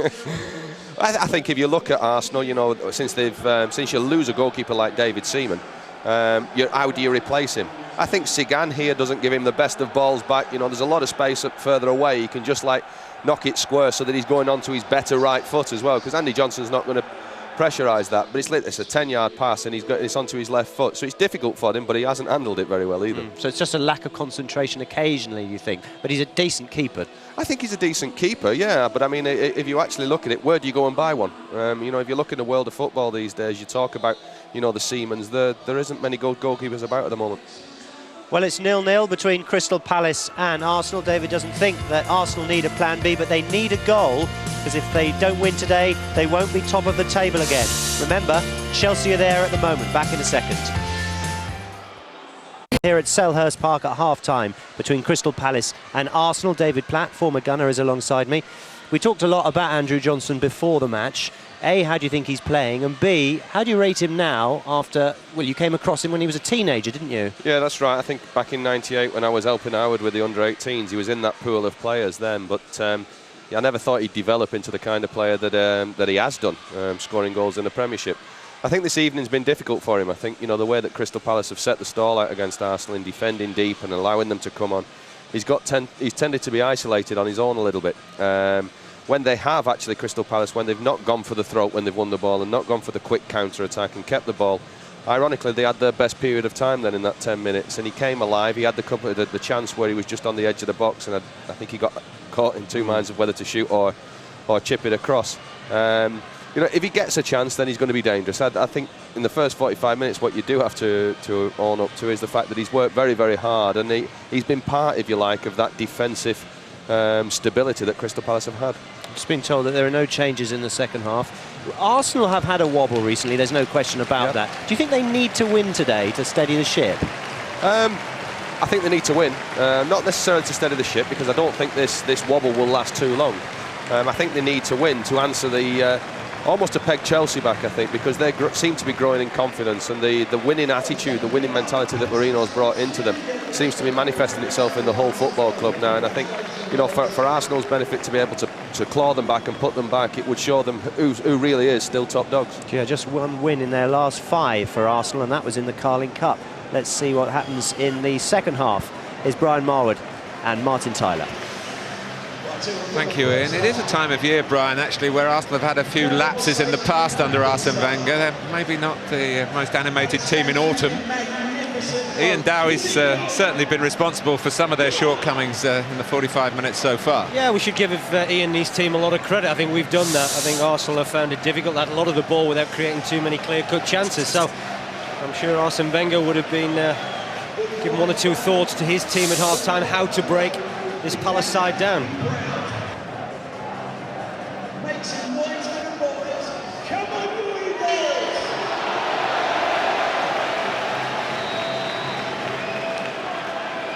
Arsenal start the second half, having been rather crowded out in the first half. Certainly when it's come to the heart of the matter. Ljungberg, a lot of patient passing, probing play, control work in midfield, but the industry from the South London club has been conspicuous, and more importantly for Crystal Palace, it's been successful. Watson, Hughes.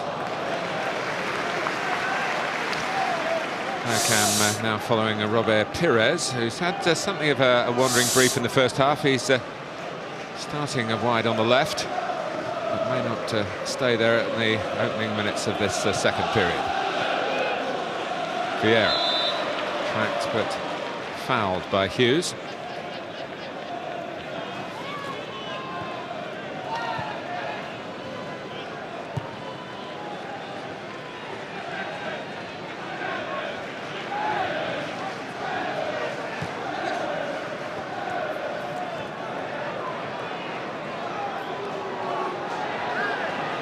Watson. Off goes Johnson. He's quicker than Seagull. The challenge was made from an angle where he just couldn't get away with it. You know, it always baffles me when centre-backs or full-backs make challenges like this, because, you know, he isn't going to win this ball first time, so why is he intent on making that challenge and giving a free kick away in the last third? You know, and a player of Sigan's experience ought to know better. You just shepherd him into the corner and wait for him to make a mistake. It's a crazy challenge to make. And Mike Dean has given the players every chance in the first half, has the yellow card out right at the start of the second. Well, what it does, you know, we talked earlier about the fact that Arsenal have been vulnerable from set pieces. You know, it was an out ball that Watson played down the channel. We know that Johnson's a willing runner. You know, you've given a free kick away here in a very good area for Palace, a little bit of quality, the right type of runs, and Arsenal could find themselves 1-0 down at this point. So, you know, it really is a crazy foul to give away.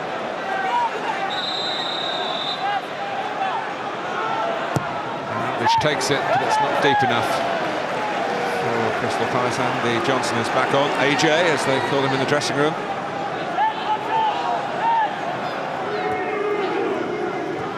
Hughes. Michael Hughes again. Vieira. Hughes not giving up on it. Rigolati is trying to pass beyond Kolo Touré for Johnson. He had to hit it hard for any chance of Johnson getting it, but Touré still recovered for the Gunners. Henry.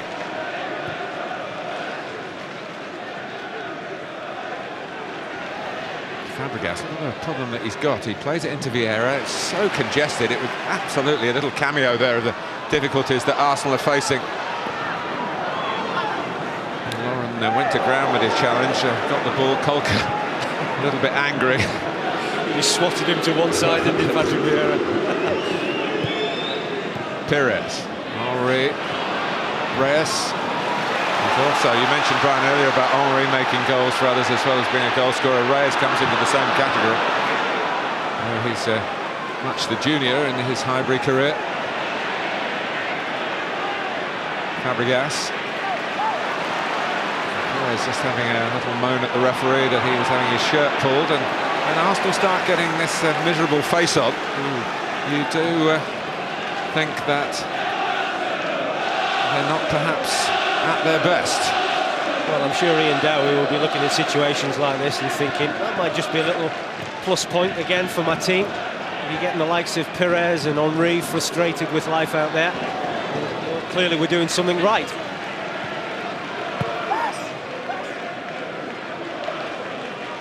Touré.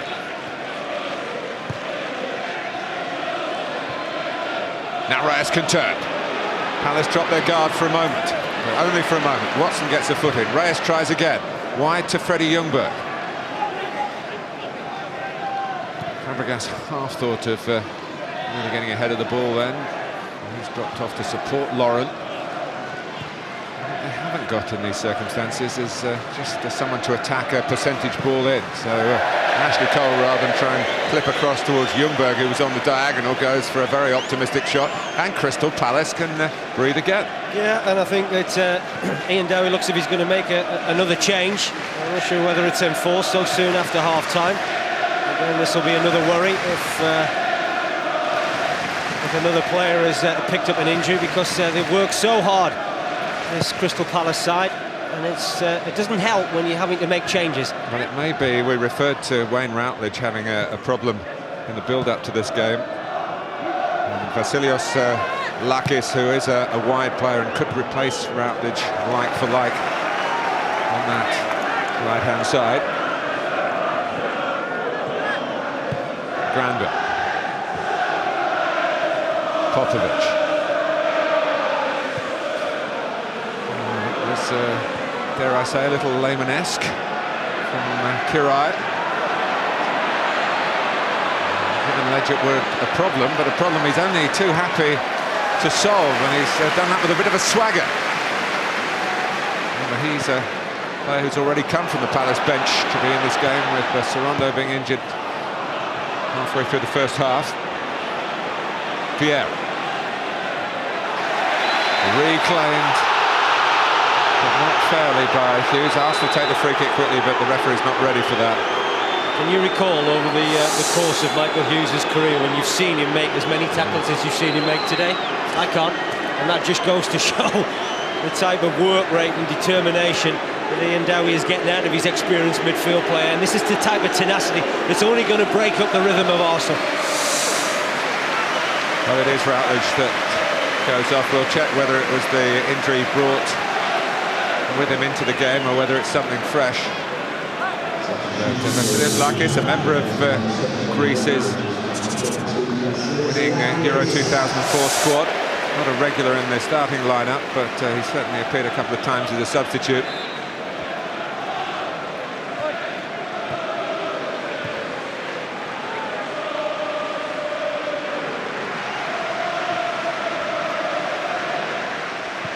Fabregas. Pires. Fabregas. And confirmation from our men on the touchline that it is indeed a reoccurrence of that neck problem for Wayne Routledge. So they got 50 minutes or so out of him. And although he's so young, he is an important player for them. It's won't be easy for Lakis to come into this team at the moment, although they're working very hard because he's going to have to keep that shape on that right-hand side. I haven't seen Routledge get forward that often, but what he's done is he's protected Ledgerwood on a number of occasions. And Lakis is going to have to do the same. Vieira. Pires. Cole charging forward outside him. There's no one wide right because Freddie Ljungberg had made a little dart infield. Henry winding up, went for the pass towards Pires, picked off by Granville, helped out of harm's way, immediate harm's way by Hughes. Retrieved by Lauren. There's no flag. There is Reyes. And Kirai covering his near post.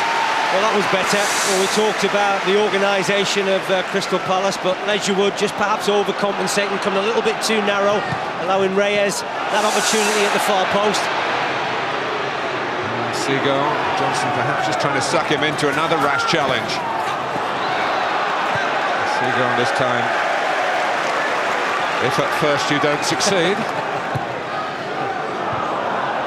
Hilati trying to cushion it down for Watson, but it flew off to Lauren.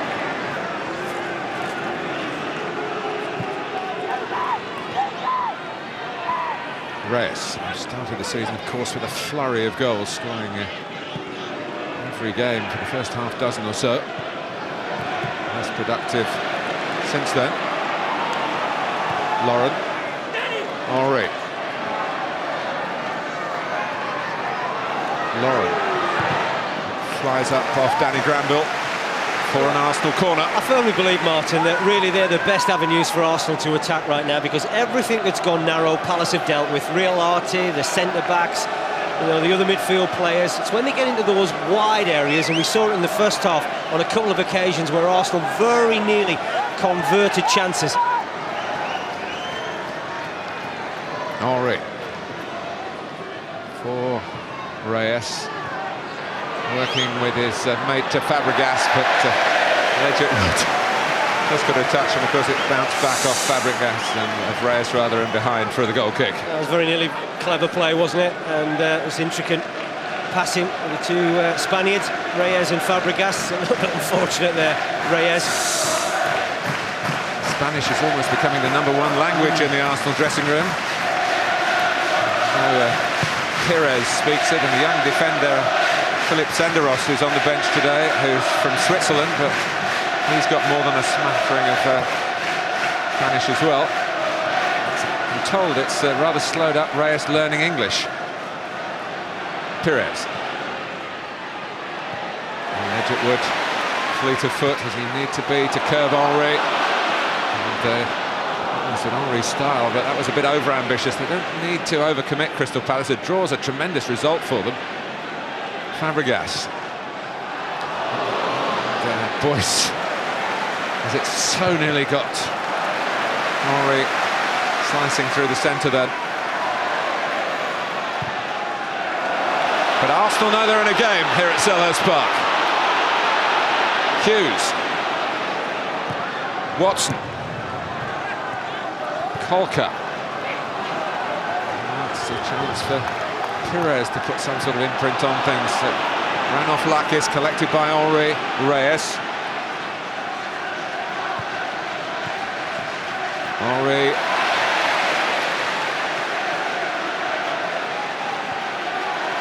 Steered on by Popovic, confident from Granville. They've been winning, Crystal Palace. They've got bags of self-belief. Arsenal, the team coming here with the critics on their back. This is good play, isn't it? You know, they broke things up and now they're keeping the ball, and every pass brings a huge roar. Super stuff at Selhurst Park from Ian Dowery's men. But it's all about balance. He wants some end product, of course, but again the risk if they do forge forward. Arsenal, the masters of exploiting any space that's been left. One of the reasons it's still 0-0, maybe the main reason, is that there's been no space. I think in many respects, you know, Arsene Wenger wouldn't mind if Palace did get forward a little bit often, because that would create areas where Henri and Reyes can probably get into and cause more of a problem. I just think Arsenal at the moment, Martin, when I'm watching their performance, I don't see the same pace, the same tempo as when they're playing well and winning football matches. At the moment, it's a little bit slow and deliberate. Yes, they're masters at one-touch football in the opposing territory. The problem here is, you know, the opposing territory is being guarded by so many opponents. They need the extra touch. Reyes, Fabregas, no one right again. It's still going to get more strength in those legs to hit shots better than that. Well, Dennis Bergkamp scored the last Arsenal goal against Crystal Palace. It was here in an FA Cup replay back in 1998. It was a step along the road to Wembley, although Dennis himself was injured for the final, if memory serves me right. I just wonder how tempted Arsene Wenger might be to throw him on and perhaps put Reyes into a wider role, because I think Robert Perez has struggled on that left-hand side. You know, he's been caught up in this battle, if you like, with the French coach, and he just seems to be a little bit out of sorts at the moment, Perez. A little bit disappointing, hasn't really been a threat down that side of the field. Watson and Hughes getting some touches close to the edge of the Arsenal penalty area rather than breaking up attacks in their own half. But again, it's at a risk. But not when Arsenal give the ball away like that. Rihilati, Watson, it runs off Lauren. Oh, good opportunity. I just wonder whether Andy Johnson would have been a better ball than young Ben Watson. Oh, and Ledgett would misjudged it whether he could have got there, but he wasn't quite set as the ball dropped for Henri, but he still responded and got a tackle in. Henri really loved the switch of play. Well, he did better second time, didn't he, Ledgerwood? That's on 2 occasions now that they've very nearly caught the full-back out, because he's just covering around a little bit too much.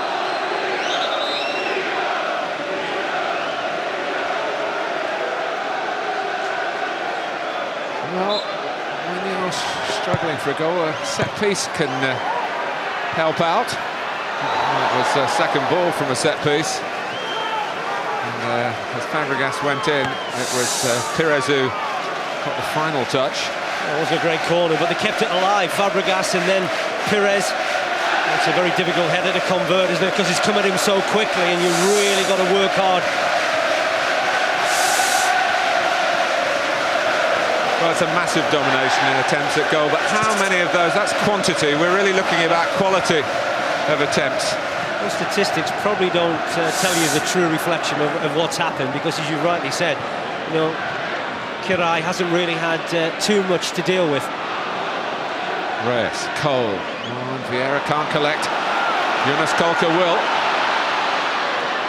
Johnson just pulling away to the opposite flank. Who's pumping those 33-year-old legs forward. But breaks down for Crystal Palace. Henri to Perez. Combination that's worked so well in the past. But this is Lakis, who was able to be signed after the transfer window was closed because he was an out-of-work footballer.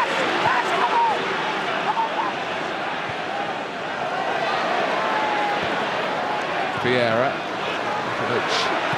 into intercepting, helped on by Boyce. They continue to stand firm. Fabregas, Henry, Popovic again.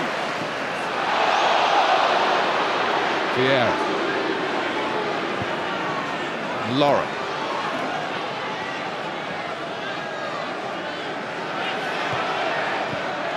Reyes. Only Johnson not defending for Crystal Palace here. That's so often been the case.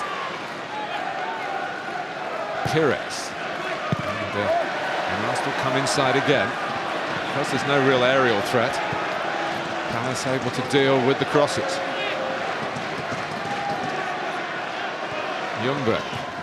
They played through with Fabregas. Freddie Ljungberg here. And a goal from Thierry Henry from right on the line. Well, they've needed a lot of patience, Arsenal.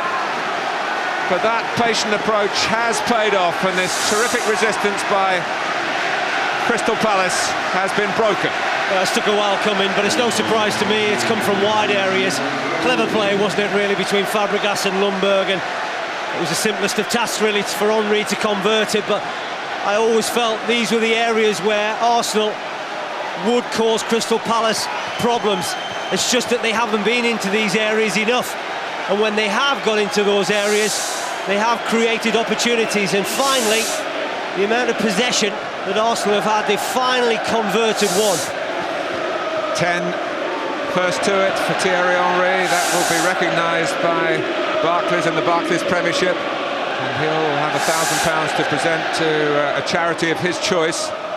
And it was not a typical Thierry Henry goal. It was scruffy, wasn't it? It was scruffy. It was one of those you don't often see him score, but it'll be a very important one. Well, recognising Arsenal's need that the flamboyant wasn't bearing fruit. It was a real striker's goal, and now Arsenal more relaxed. Reyes too relaxed. Yeah, he'd have been better off having a goal. You know, it really did open up for him, and it'll be interesting now. You know, Palace have had so much belief because it's been 0-0 and they've dealt with most that Arsenal have thrown at them. Now Arsenal have got that goal, it'll relax Arsene Wenger's team. And now Palace have got to think very carefully about how they approach this game. I don't think for one moment they're going to chase it straight away. They'll try and keep it tight for as long as they possibly can. And he'll be bitterly disappointed because they've done so well. You know, they've put so much into their game. They've made it so difficult for Arsenal. And then just one moment, lack of concentration on this right-hand side of Arsenal has cost them a goal. Lakis. Righelati! How about that from Crystal Palace? 1-1.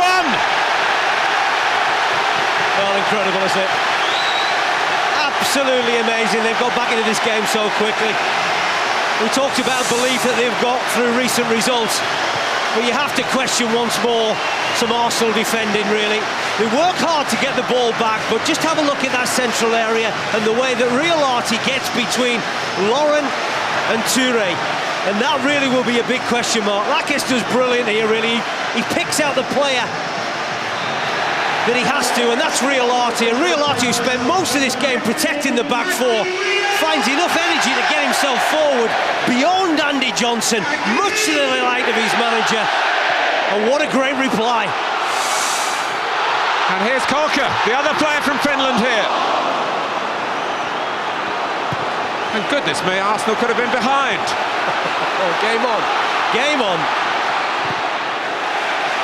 And in goes Granville. 25 minutes to go. And the sparks are flying at Selhurst Park. It could be a remember the 5th of November for Ian Dowie and his players. Johnson! Oh! Lakis looks skyward, Sel. That's where the ball went. How's he missed this? Absolutely incredible. I think everybody were on their feet here at Selhurst Park because they thought he converted that. Unbelievable chance, and they don't come much better than this. And when you're playing against Arsenal, you've got to take chances like that. And it doesn't get any better, does it, for Ian Dowie when he watches it over and over again. because Andy Johnson did brilliantly on the right-hand side, and once again, great foraging from Palace just to win the ball back and keep it alive.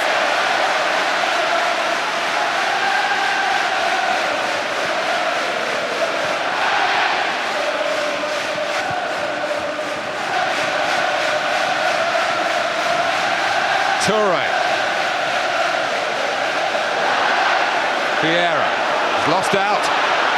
Hughes. No, he's offside, unfortunately. Wants to go a little bit too early, Andy Johnson. Another play this time from Sagan. It's close, he's taking a huge gamble, but the referee's assistant directly in line. Lauren.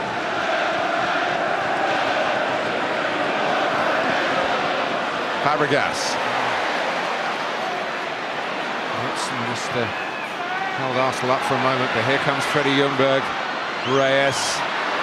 Riolati back on his beat, having arrived in the right place at the right time to peg Arsenal back straight away so soon after taking the lead. Goodness me, how many leads have Arsenal lost recently? Too many, Arsene Wenger will say. But all is not lost here, because it's a Kolo Toure on the charge. Pires. Toure had stayed near post. Well, a little bit fortunate there, because I thought Emerson Boyce had missed his challenge, an important challenge it was that he had to make here on Robert Pires. Pires does well on the overlap, and that's when he needs to make that challenge. He didn't, but he recovers well.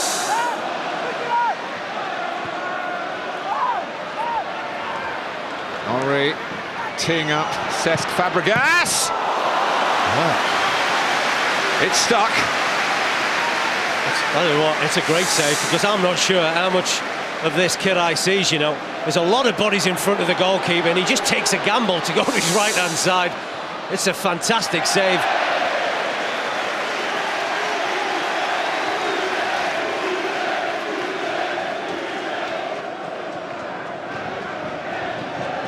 Granville.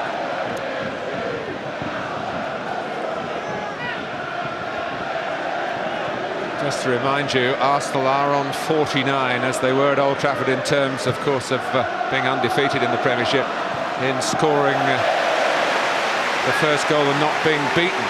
They've scored the first goal here, and Palace have certainly had a wonderful opportunity to be in front from being 1-0 down.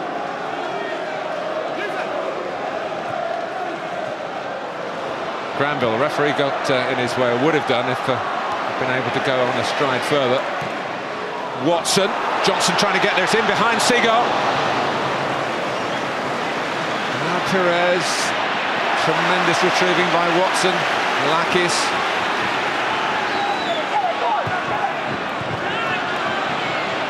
This is Ledgett Wood, and Johnson can chase this from an onside position. Ledgett Wood has raced on into the middle. Lakis is there as well. And, it was Michele Ledgett Wood. The ball got over Fabregas's head. He did fabulous, didn't he, really? He was the player that set things up for Andy Johnson, just carried on running. To be fair to Johnson, he picks him out very well with a good flighted ball, and isn't too far away. And they're just getting more and more ambitious now, Crystal Palace. They actually sense there's something bigger than perhaps just a point here.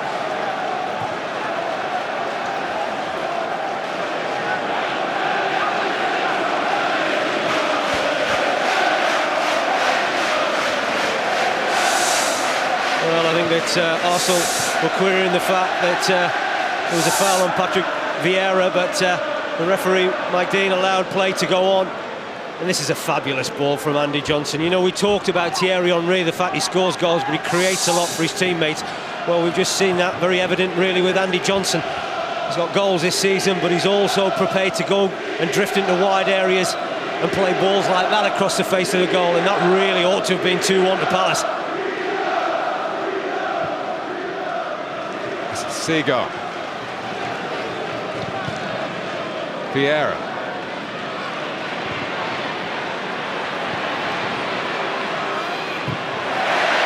Watson, and Johnson can change, well read by Lehmann. His starting position was very good.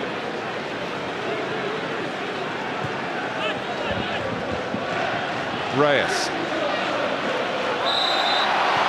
Free kick to Arsenal.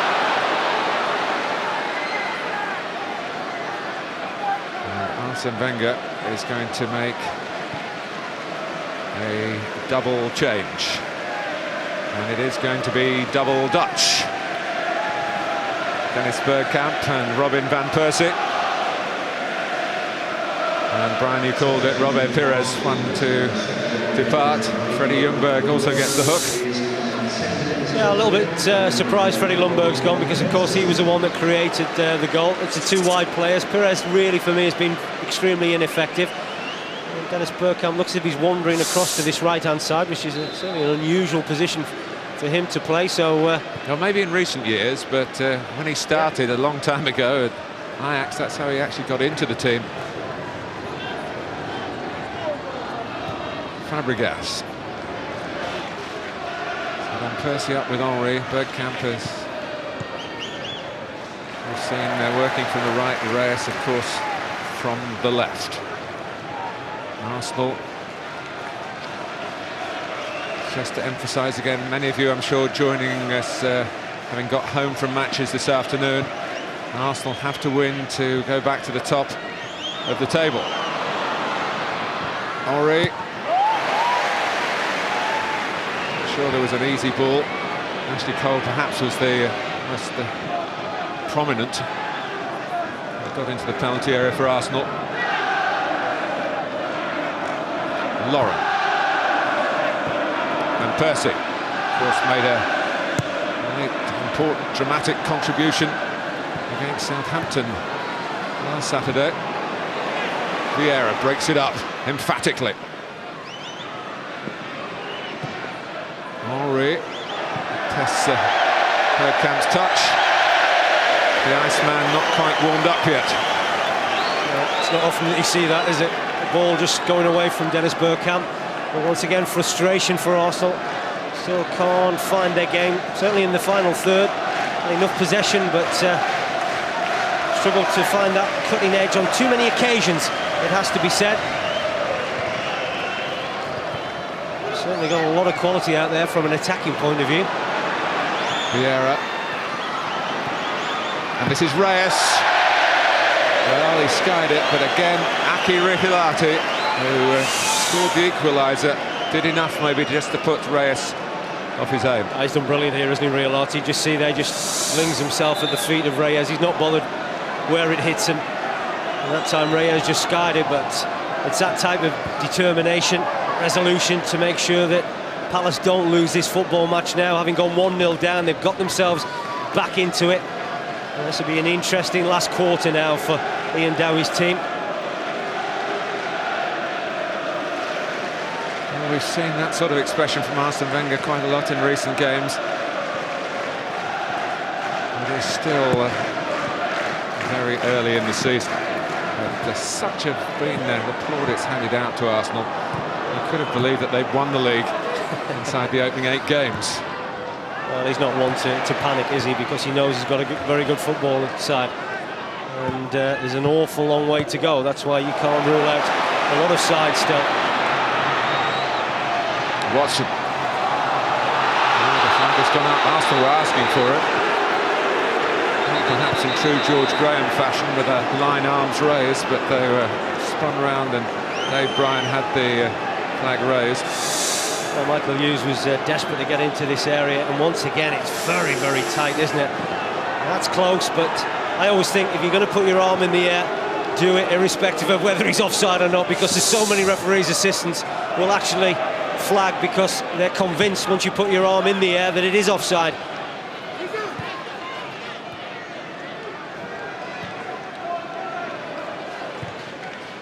Lauren. Bergkamp. Inside the last 15 minutes. Here in South London. Van Persie! Wonderful stop by Kirai. Brilliant goalkeeping. Henry missed kicks. Van Persie didn't. Oh, and then Popovic did. But here's Johnson, and that means there are problems for Arsenal if Palace can mount a counter-attack. Lakis, Johnson wants it early. And he didn't give it straight away, but there's a ball with an angle on. It just skips away from Andy Johnson, who's collected by Lehmann. Oh, this is a fabulous save, once again from Kirai. And I don't think he sees an awful lot of that either, but showing great agility, throwing himself to the right-hand side. Van Persie coming on as a substitute. No doubt feeling very confident from recent goals that he scored. He works himself a wonderful opening onto his favoured left foot. And I'm sure he was wheeling away. I think he thought he'd scored.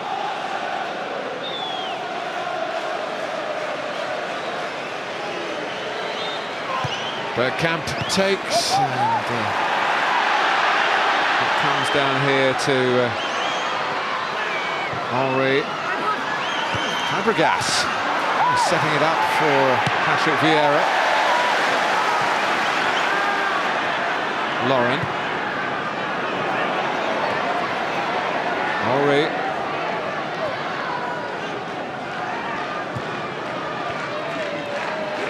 Pressure by Riolati again, Hughes. He had to turn back, and he turned back in the end into trouble. Bergkamp. Fabregas feeding it into Robin van Persie.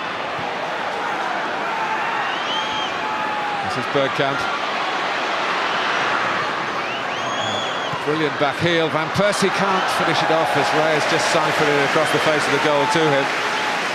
There's nothing more than a half chance, is it? But once again, the youngster Ben Watson does superbly well. He can just spot out the corner of his eye Van Persie looking for that quick ball from Reyes. He's done very well, hasn't he, Ben Watson? 19 years of age, just got himself into this Palace team. Well, I guess you can say that about the whole of this Crystal Palace team here today. They really have given their manager everything. Well, they've come from being rather an easy touch to being really tenacious opponents. Henri. Marcus filled in well. Hughes. Watson behind Kolka. He's backed up by Popovic.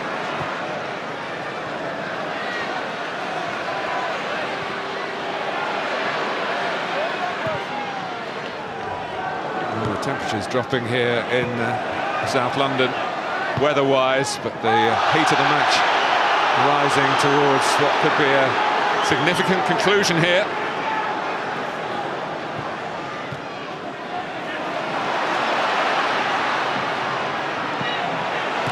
Watson, with great maturity. Kolka. There is more space, as is so often the case when matches of this velocity and intensity come towards the last 10 minutes or so. But that could work at both ends. Again, it's all very tight, isn't it? You know, Arsenal, we talked about the possession that they've had during the course of this match, but when they come to open up Crystal Palace, they're just looking for that eye of the needle ball, and no real surprise. Kolka struggled really for the last 15-20 minutes or so. But he's done his bit, and it's a fresh pair of legs now on that left-hand side for Palace. Danny Friedman is on.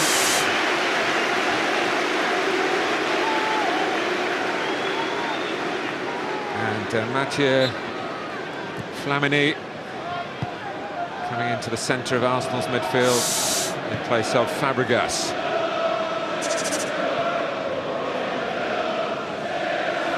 Flamini.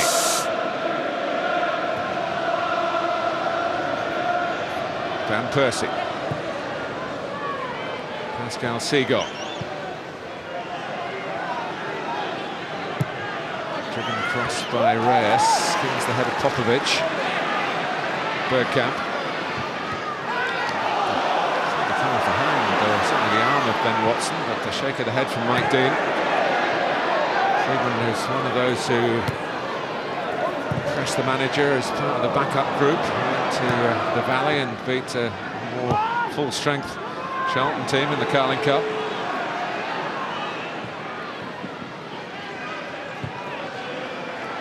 Bergkamp. Well, it's a difficult one to take on, but you wouldn't bet against Dennis Bergkamp from hitting the target from a situation like that. And It's not a bad attempt, but it's really got to go back towards the other post. Johnson. Lauren just had the change of pace necessary, and you do need to be quick to curb that type of run by Johnson. He's got several of his goals like that. Popovic has got a problem here. Van Persie and Kirai adds to, well, the frustration of Arsene Wenger, but the praise from the Palace fans for his goalkeeping today. Well, he's just took a gamble, hasn't he, Van Persie? Very nearly paid off, but I have to say the goalkeeper really has been in terrific form. You know, I think at times Arsenal have been a little bit lacklustre in the final third, but when they have carved out chances, the goalkeeper's been superb. He's pulled off 3 or 4 high-quality saves.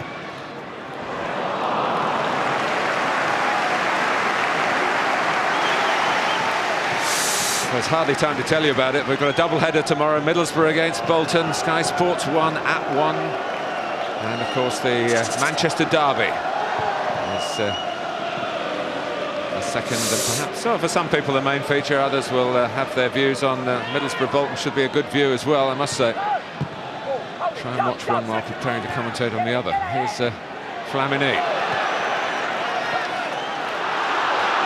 It's real Artie again in the thick of the action. I think he's epitomised Crystal Palace's performance. We heard David talking about it at half-time, and I think his energy and his awareness just to snuff out problems that perhaps his side were having to deal with has made him such a big player for Palace here this afternoon. Lauren.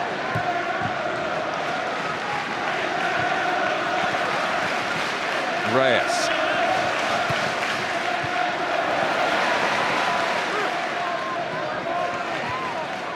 Marquis. A little bit of luck. But a fantastic pass for Johnson. Can he go directly into goal? Hughes is coming up in support. Johnson, I don't think really ever had much intention of passing it. No, but it's good defending. Toure could have quite easily have just fallen for the little feint that Andy Johnson has tried to show him, but it was a wonderful ball from Lakis, and that's the type of ball that Palace need to try and get now, just to take the pressure off the back four. Here's Vieira. And Arsenal held at bay again. Short corner's on. Oh, but it's not done with any composure. Well, I don't think Thierry Henry thanked his skipper there for the ball that he gave him. And that probably sums up a lot of the frustrations that Arsenal have been feeling, but Andy Johnson, who's been a willing worker all evening, it's a fabulous ball down the side of Sigan. It's well-timed run, and that's when Toure could quite easily have bought the dummy, but no, he stood firm. One of the most improved defenders, you have to say, in the Premier League, Kolo Toure. He's a real all-rounder. I remember when he started his Arsenal career, more as a wide attacking midfield player than a centre-back. He was just pleased to get a game anywhere, I think, but they've certainly found a position for him. Kept in by Lakis. That was Ashley Cole firing it out off the Greek international.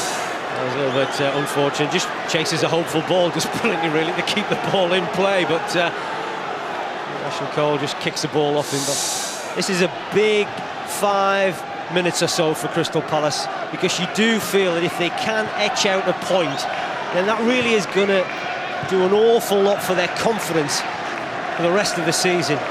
And it's a big mental plus to the players. You know, if they can get a point out of a team like Arsenal, it really is a huge boost when you're trying to stay in this division.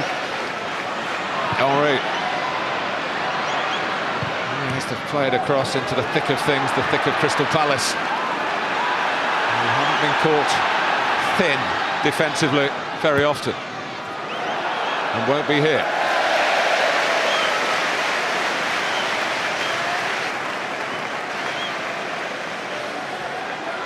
It's a fantastic turnout tonight. The attraction of Arsenal coming south of the river.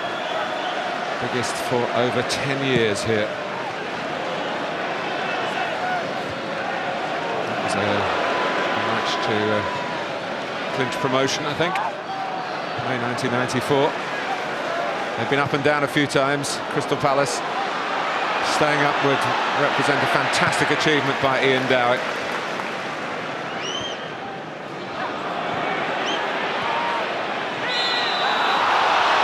say, Martin, on the evidence of what I've seen from his goalkeeper here this evening. You know, he's made a tremendous buy, because it's important that you've got a solid defence and an outstanding goalkeeper. Johnson, Crystal Palace are in here. Friedman's in the middle, and he's offside. Not that the ball got to him, but disappointment, Ian Dowie style. That was a tired ball, wasn't it, from Andy Johnson? It's not really surprising, because he's worked tremendously hard, and really Arsenal are taking a gamble. If they're going to throw defenders forward like that, there's going to be space in behind, and Friedman just anxious to get in to that threatening area, and it just needed a little bit more on the pass. But Friedman was certainly in an offside position. And Friedman, who's a very good taker of a chance if they can carve one out for him. Watson, Friedman, Granville. Well, Crystal Palace showing belief here. They need to get the maximum haul. Make this a really historic evening. For 25 years since the only time they've beaten Arsenal at home in a league game. They're drawing and come back straight away through Rihilati's goal after Thierry Henry had seemingly broken the resistance, certainly in that goal-scoring moment, but not broken the hearts of Crystal Palace.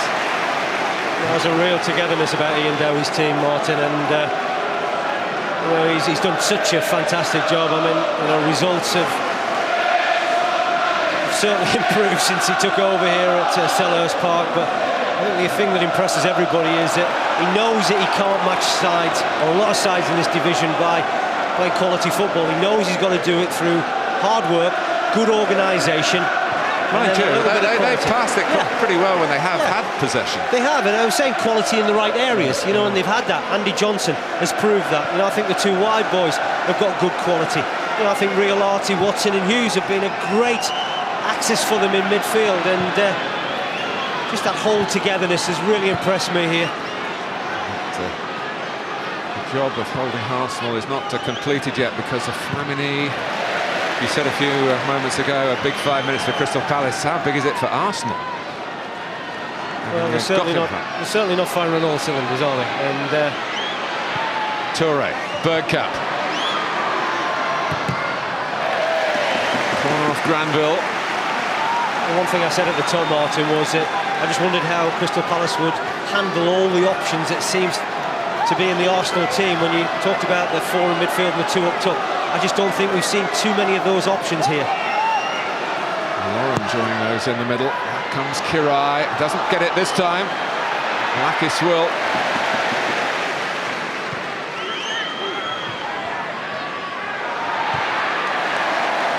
Seagon is on the way back. Cole, Reyes, 90th minute. Percy wants to see it out for a corner. The decision is a goal kick. Arsenal are mystified by that. It certainly felt like a cup tie, hasn't it? You know, you can sense that atmosphere around the ground. The Palace fans are just cheering about everything that goes their way. Well, it's a point Arsene Wenger used to make about the difficulties of trying to get the league trophy for Arsenal because of the number of derbies that are played in the capital, even more this year with 6 Premiership sides. Because they tend to be, you know, high-intensity games, and Ian Dowie has made sure his team have made it a very high-tempo football match.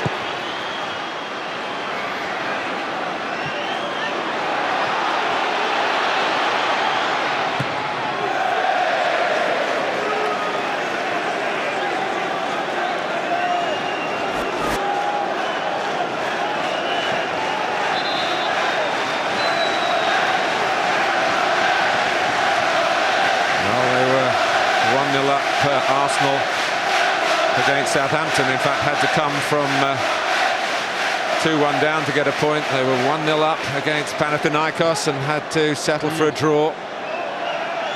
Yeah, you see there the frustration on the manager's face and his assistant Pat Rice. Lauren.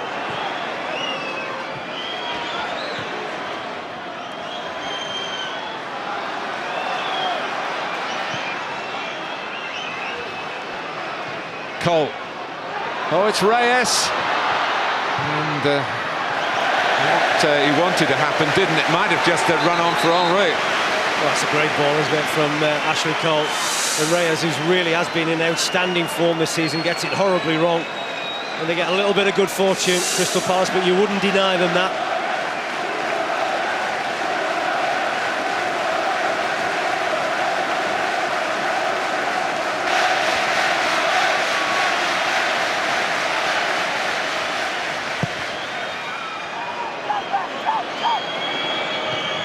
Cole. Ledgett Wood. Now Johnson. Chelsea fans, I'm sure, around the country cheering on Crystal Palace here. Friedman.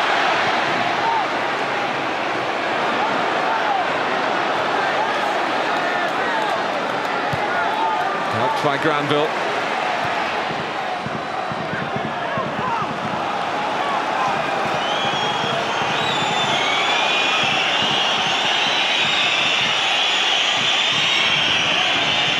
Vieira.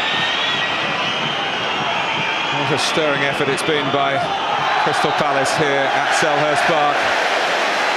They had a plan and they put their plan into operation. It was threatened by going 1-0 behind, but they bounced back with the character and the quality that they've been showing in recent games and the confidence the good run of results has produced, whereas Arsenal, by their own very high standards, have just lacked the zip and the self-belief that was such a feature of the early weeks of the season.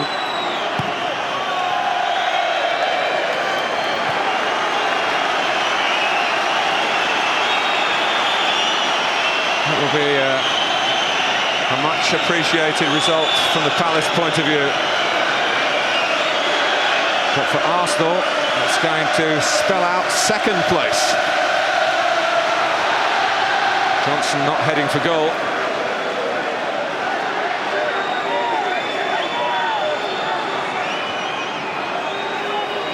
Friedman. Flag up against Hughes. Arsenal a long, long way away from the goal. But they are attacking deep, deep into stoppage time.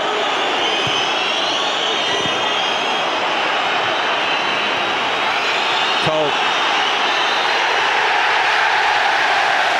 More drop points for Arsenal. The Worry Lions get a little deeper on the face of Arsene Wenger. 3 Premiership matches without a win now. But credit Crystal Palace for that. The improvements continue for Ian Dowie. Plenty of great defending. It was broken by Thierry Henry's 10th league goal of the season. But Aki Rihilati, who's got a column in a national newspaper, we'll hear more about his version of the goal, I'm sure, or read about it in the upcoming days. He arrived in the right place. The defensive midfield man, the man supposed to screen things at the back, popped up with the equaliser for Ian Dowie. And they finish in fine heart. Less so Arsenal. Crystal Palace 1, Arsenal 1. Thanks, Martin. So, in the last 8 days, Arsenal have lost the lead in 3 matches. Southampton, Panathinaikos and now this. What it means is at the bottom of the table, Palace, who went down a place because of Birmingham's amazing result at Liverpool, where they won, Anderton scored earlier today, they stay in 15th place. The top, Arsenal, now second. They're 2 points behind Chelsea. It's the first time off the top for Arsenal, with equal games played for almost 11 months. 1 win in 6 now for the Gunners. They are very, very happy. When we come back, David Platt will be answering various questions on why can't Arsenal hold on to a lead? How are Palace doing this season? And should they have won it?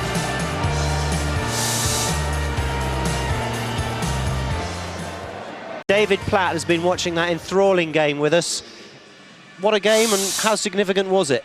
I think it was an excellent game to watch. I mean, from a tactical point of view, and then in the second half it got going in terms of in terms of atmosphere a little bit as well. But I think you've got to give a great deal of credit to Crystal Palace. It's one thing to have a plan, to work on a plan during the week, but then, you know, to come and execute it against a side like Arsenal, regardless of whether, you know, they're not in the sparkling form that they've been in, but to come and execute it in the manner that they've done it is, you know, a lot of credit is due to them.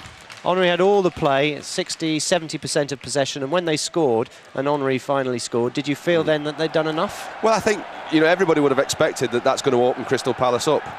You know, they've defended for, what, 60-odd minutes or so. It's a great little move. Fabregas, a great little ball into Lundberg, injecting a little bit of pace into it. And once they've got into this position here, Brian Marwood was talking about on the commentary, once they've got into those positions, they look dangerous. Slid it across, and it's just a matter of getting something onto it from Henry. You see him off the shoulder here, but once Lundberg's in this position, you know, he's got to be favourite there, because it doesn't matter what kind of a touch he gets on the ball, and it's going to go in the back of the net. And you would have expected then that Crystal Palace would have had to come out, had to go and search for that equaliser. And, you know, fortunately for them, I think they got it very, very early after the goal, because if they hadn't, I think Arsenal would have gradually wore them down and utilised the space that would have come about because Crystal Palace were attacking. What about the contribution of Aki Riolati? I thought it was excellent all game. I mean, to be honest with you, you know, in this position here, this is what he was in the side for. This is what Ian Dowie said, you know, stopping that ball going into the feet of Reyes and Henry, Lundberg, Perez, people like that, taking it off Reyes there. You know, we saw this at half-time, everything he did. He's breaking things up all the time, stopping things, just never giving Arsenal an opportunity to have time on the ball.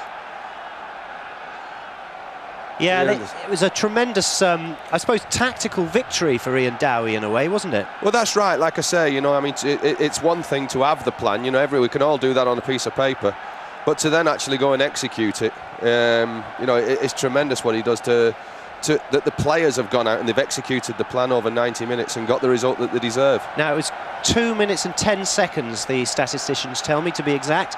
That was how long Arsenal held the lead. Yeah, that's right. And like I say, you know, had it gone on 5 or 10 minutes where they could have held the lead, I think then they would have gone on and maybe won the game by a few goals, because, you know, the game would have opened up more with Crystal Palace pushing on. But, you know, they've gone down the other end, and once again, Arsenal have been unable to hold on to a lead. Aki Riolati is the man of the match, and he's with Mark Bolton. Aki, a point. Disappointed you didn't win it? No, you can't be disappointed. We put a great performance today. I mean, we were solid all over the pitch. And I mean, that's the best team I've ever played against, and that's a world-class players. So we did ever so well. We kept them in few chances, and we showed the desire to as well try to play a bit. And we did well. We did well. We can be proud of ourselves and our club today. Is that the most rewarding performance of the season? I think so, in terms of effort and in terms of team play. We really, and we gave it a go as well in passing. We say if you're going to take just defending 90 minutes against Arsenal, you gotta get murdered there. So we tried some passing. Obviously, they're a great side, so they had the most of the possession. But you know, we stick together, and I think we showed something that we really can upset a lot of people this season in this league. Starting to get yourself a reputation as a goal scorer as well, aren't you? No, not really. That's probably more than I've ever scored even in the training pitch, so it won't happen again, but I promise you that. Do you believe in there that you can stay up? Yeah, I mean, the belief has always been there. I don't know, in this group of players and this club, there's never been a doubt of that. We knew what we are capable of, and we are improving all the time. We're winning 1% here and there, and you know, at the end of the day, I think we're going to get what we deserve. But we're going to show that effort and that commitment and that desire every week in, week out, and I think that's enough. Congratulations today. Good goal. You're the man of the match. On behalf of Barclays, there you go. Oh, thank you. Looks surprised. Don't know why. He had a tremendous game. He's one of the game's real characters, actually. Have you ever read his website? I haven't, actually. No, you was telling me about it.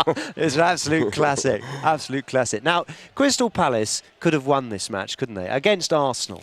Yeah, I think it'd have been unfair for Arsenal had they gone away with the 3 points. But to be fair, you know, they've had a great game plan. They've got the draw. Look at this chance. They win the ball here. I mean, this is classic counter-attacking. They've won it in the middle of the park. A couple of passing movements. Andrew Johnson down the side. He does terrific here because Ashley Cole's a great defender 1v1, and he's come across he should have scored. I think it's just he's just landed on the foot that he needs to put it in with. He needs to put it in with his left foot, and you can see he's landed on his left foot, and he's had to go with the outside of his right. If he does that, he's just got to take something off it, almost like Henry. The Henry goal, if you look at it for Arsenal, it's just a matter of just getting a contact onto the ball and more or less running it into the back of the net. Now, I wonder how significant a day this has been. You know that Manchester United are playing tomorrow, but Chelsea are now on top of the league, 2 points ahead of Arsenal.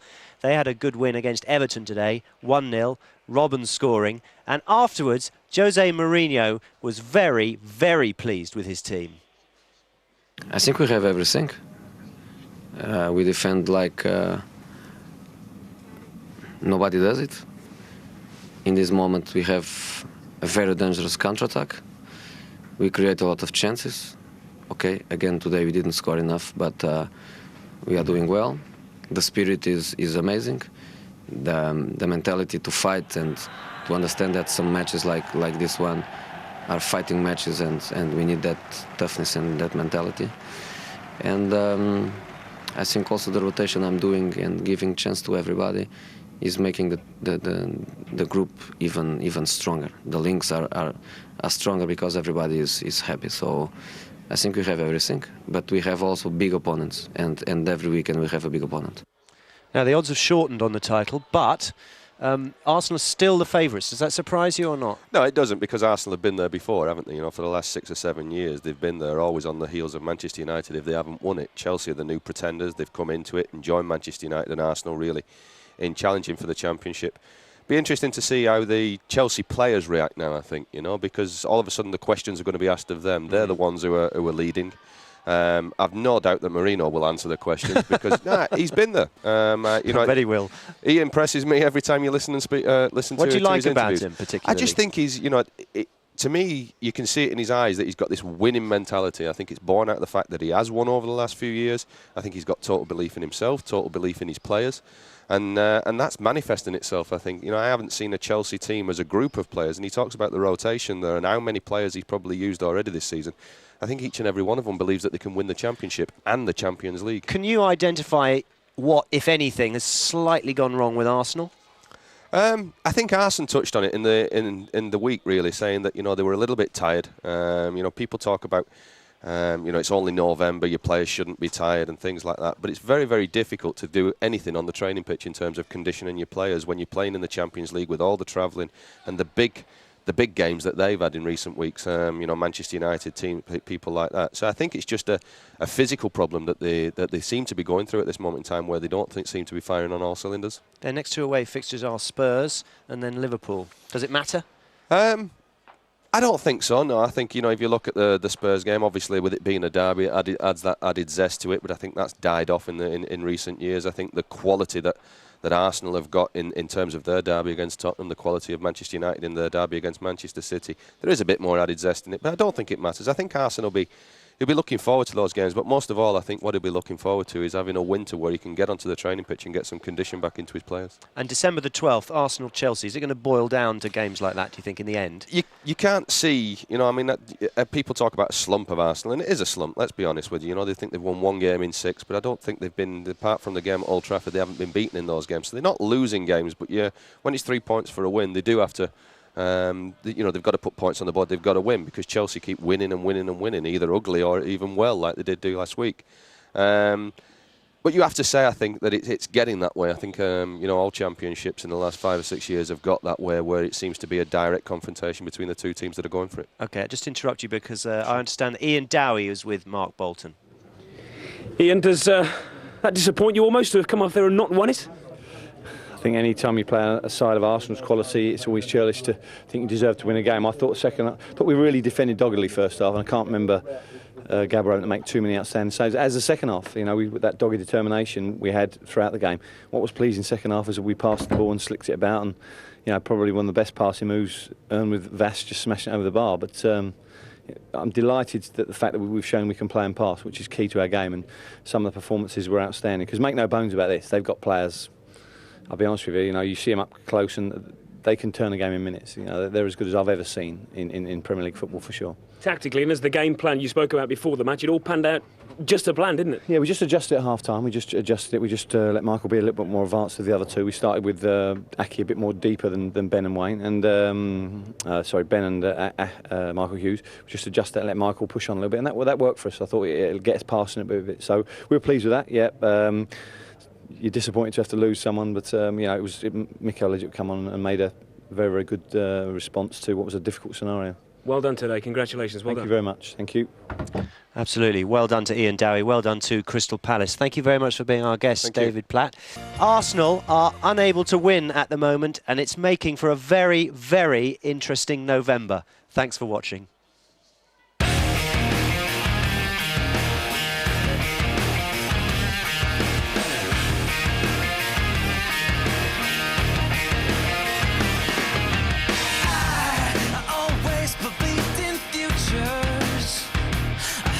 Better